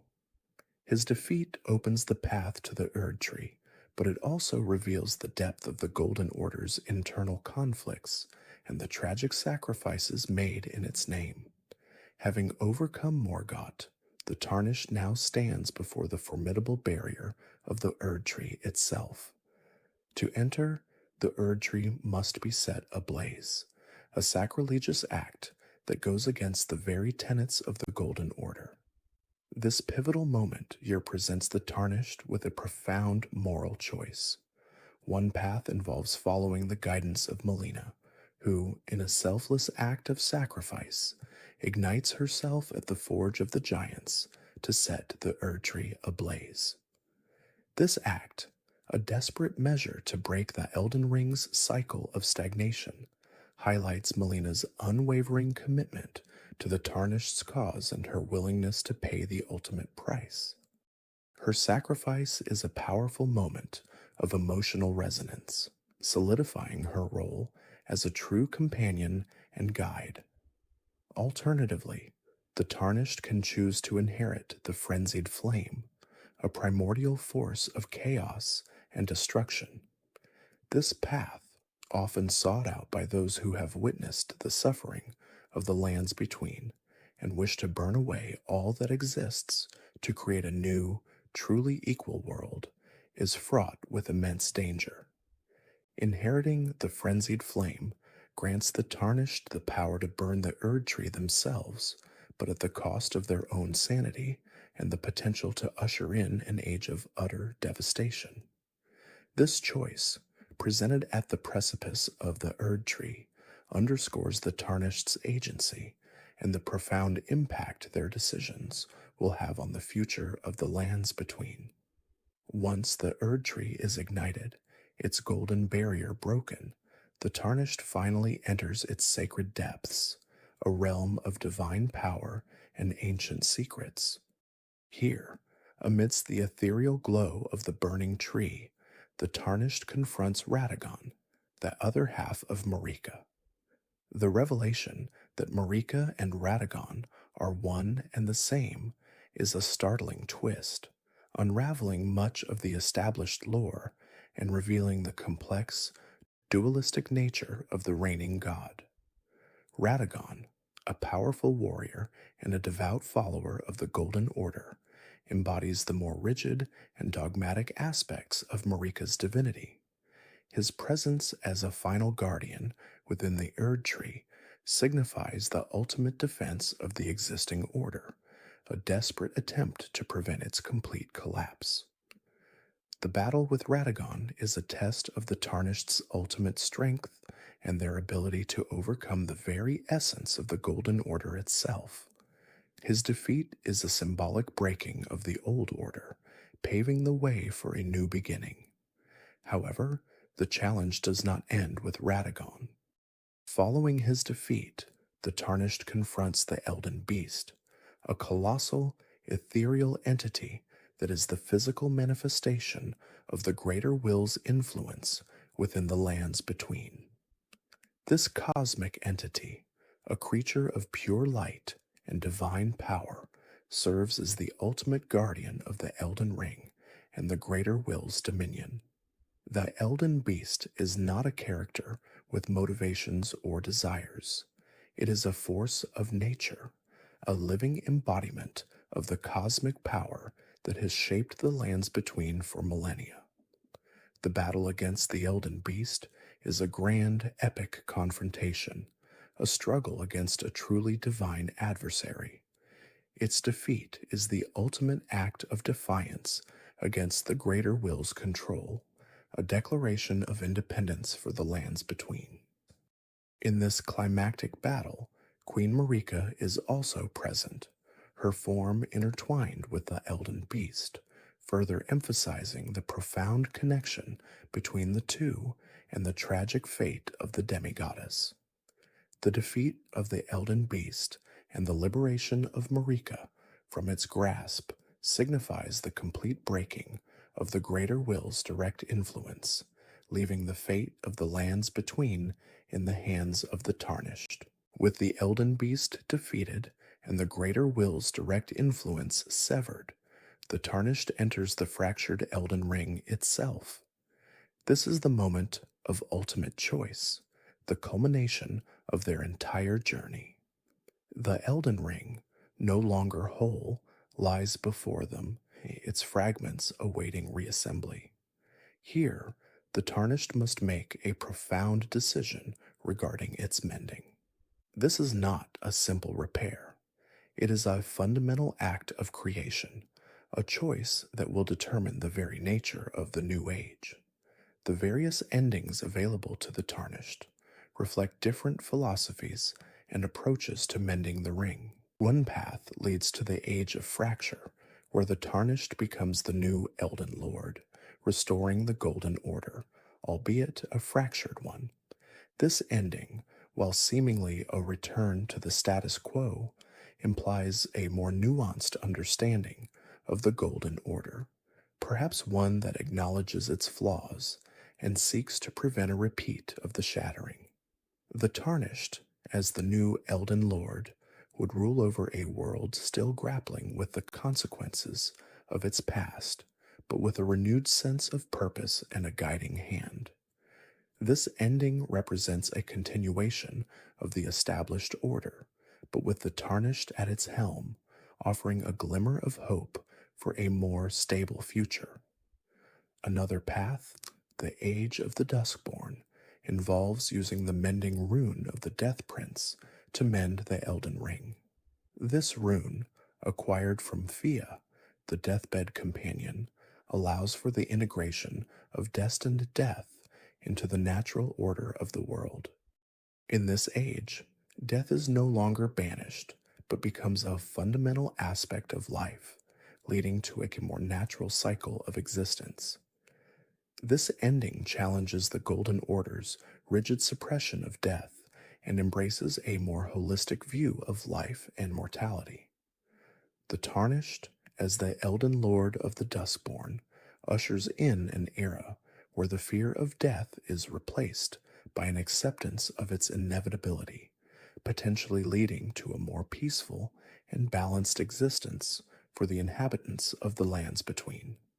The Age of Order, achieved by using the mending rune of perfect order, represents a more radical reform of the Golden Order.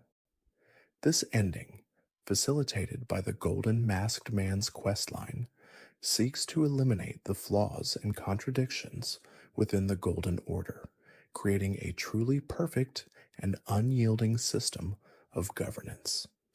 This age would be characterized by an absolute and unwavering adherence to divine principles, with no room for deviation or dissent.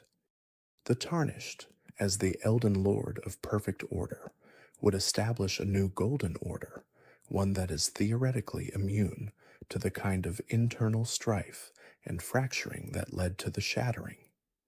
This ending promises stability and unwavering truth, but perhaps at the cost of individual freedom and adaptability. Then there is the Age of Despair, an ending achieved by following the path of the Dung Eater and using the mending rune of the Fell Curse. This grim outcome sees the lands between afflicted by a pervasive curse, transforming all life into omens, the reviled outcasts of society. This ending is a testament to the Tarnished's potential for profound cruelty and their ability to inflict widespread suffering. It is a bleak and nihilistic vision, born from a desire to punish the world for its perceived injustices. The Tarnished, as the Elden Lord of Despair, becomes a harbinger of eternal torment, a dark reflection of the power they wield. This ending highlights the destructive potential of unchecked power and the allure of vengeful retribution. Finally, if the Tarnished chose to inherit the Frenzied Flame, they can usher in the Lord of Frenzied Flame ending. In this catastrophic outcome, the Tarnished becomes the embodiment of the Frenzied Flame, burning away all life and creation to return the world to a state of primordial chaos. This ending is a complete rejection of all established order and a desire to erase the suffering of the world through absolute destruction. It is a terrifying vision of a world consumed by fire and madness, a return to the void before creation. The Tarnished, as the Lord of Frenzied Flame, becomes a destructive deity, ending all cycles and all suffering through obliteration. This ending, while offering a form of release from the world's pain, comes at the ultimate cost of all existence. The Elden Ring is mended, leading to a new age, the specifics of which depend entirely on the Tarnished's chosen ending.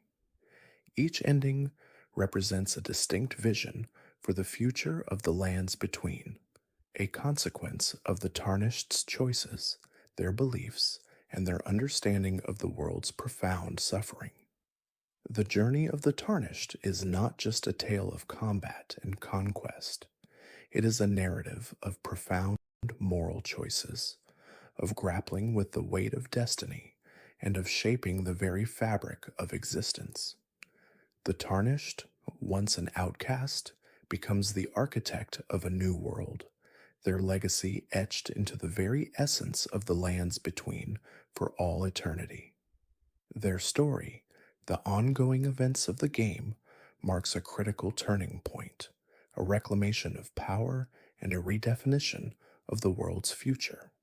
And so, we arrive at the culmination of our journey, the final entry in our timeline, transitioning from the arduous trials of the Tarnished's journey and the mending of the ring into the boundless expanse of the future, a new era forged by a single pivotal choice.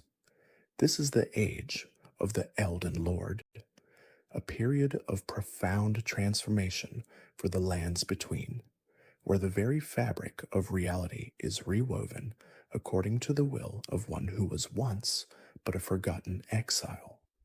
Our narrative begins with the ultimate confrontation, the moment the tarnished, empowered by their trials and fortified by their resolve, faces the Elden Beast. This cosmic entity, a manifestation of the greater will's power and the very core of the Elden Ring itself, represents the final obstacle to true dominion. The battle is not merely one of strength, but of cosmic will, a clash between the established divine order and the burgeoning ambition of a mortal champion. Upon its defeat, the Elden Beast, shattered and vanquished, yields its ultimate authority. With this victory, the Tarnished claims its rightful place, not merely as a lord, but as the Elden Lord, the sovereign ruler of the lands between. This act, the defeat of the greater will's ultimate enforcer, signifies a profound shift in the cosmic hierarchy, a moment where the divine mandate is, for the first time in millennia, truly contested and ultimately seized by a mortal. The ascension of the Tarnished to Elden Lord marks the ushering in of a new era, a period of unprecedented change and redefinition for the lands between. The Old Order, dominated by the Golden Order and the distant, often inscrutable will of the Greater Will, is now irrevocably altered. The nature of this new age, its very essence and trajectory, hinges entirely on the choices made by the Tarnished in the moments leading up to this ultimate triumph. These choices, represented by various mending runes or the embrace of a primal flame, dictate the fundamental principles that will govern the lands between for untold centuries to come. Each path represents a distinct philosophical and cosmic direction, reflecting different interpretations of what constitutes a restored or new order. One possible outcome, perhaps the most conventional, is the Age of Fracture. In this ending, the Tarnished chooses to mend the Elden Ring with the basic mending rune of the Elden Lord, effectively restoring the Golden Order, but critically, without Marika as its vessel. The Golden Order, the prevailing religious and political system of the lands between for millennia, is thus reestablished, its tenets and principles once again guiding the realm. However, this restoration is not without its inherent uncertainties. Marika, the former vessel of the Elden Ring and a god in her own right, was a central figure, her divine presence and direct connection to the greater will providing a foundational stability. Without her, the Golden Order, while nominally restored, lacks its divine anchor. The Tarnished, as Elden Lord, becomes the new head of this order, but their mortal nature and the absence of a true God at its center introduce a fundamental fragility. The future stability of this fractured Golden Order becomes a significant question. Will it endure without Marika's direct divine guidance, or will it eventually splinter and decay, proving that even a restored order can be inherently unstable if its core is compromised?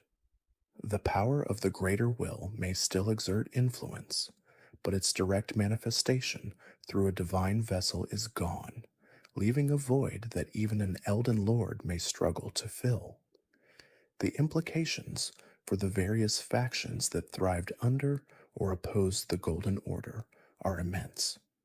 Those loyalists who revered Marika might find themselves in a crisis of faith, while those who chafed under her rule might see an opportunity for greater autonomy, albeit under the watchful eye of a new, powerful, but mortal Elden Lord. A far more radical outcome is the Age of Duskborn.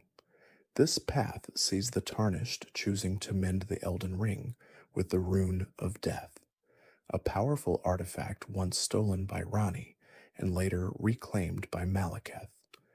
By integrating the Rune of Death into the Elden Ring, the Tarnished fundamentally alters the very nature of life and death in the lands between. For centuries, true death, the cessation of the soul's return to the Erd tree has been absent, a consequence of Marika's sealing of the rune of death. Those who died merely returned to the Erd tree, their souls recycled, leading to a form of undeath and a stasis in the natural cycle. With the rune of death restored, true death returns to the lands between. This means that when individuals die, their souls are no longer endlessly recycled by the Erd tree, but instead pass on, truly departing from the realm. This act has profound implications for the natural order, for the cycle of life and decay. The influence of the outer god of death, the deity once worshipped by the Glomide Queen and her godskin apostles, is re-established through this act. This outer god, whose true name is often whispered as the destined death, seeks a natural and complete cycle of life and death, an end to the unnatural stasis imposed by Marika. The return of true death would likely lead to a resurgence of those who embrace this natural order, perhaps even a re-emergence of the Godskin Apostles, albeit under a new cosmic mandate. The Erd Tree, which has served as the central point for the recycling of souls, would see its function fundamentally altered, its golden glow perhaps becoming a beacon for passing souls rather than a repository. The consequences for those who have lived in a state of undeath, such as the various spirits and resurrected creatures, are immense. Their existence, once a perpetual state, would now be subject to the finality of true death. This ending represents a return to a more primal, natural order, albeit one that acknowledges the often feared aspect of mortality. A truly cataclysmic possibility is the age of the fell curse, an ending born from the embrace of the flame of frenzy. This path is perhaps the most destructive, driven by the nihilistic philosophy of the Three Fingers and their outer god of the frenzied flame. The Tarnished, by accepting the destructive power of the frenzied flame, becomes its vessel, transforming into the Lord of frenzied flame. In this terrifying outcome, the Tarnished unleashes the full, unbridled power of the frenzied flame upon the lands between. This is not merely a change in governance or cosmic law, but an act of total annihilation. The flame of frenzy, driven by its outer god's desire to return all of existence to a singular, undifferentiated chaos, burns away all life, all distinctions, all form. The Erd tree, the very symbol of life and the golden order, is consumed in an inferno of yellow flame, reduced to ash. Every living creature, every structure, every memory is incinerated, melted back into the primordial soup from which the outer god believes all things erroneously diverge.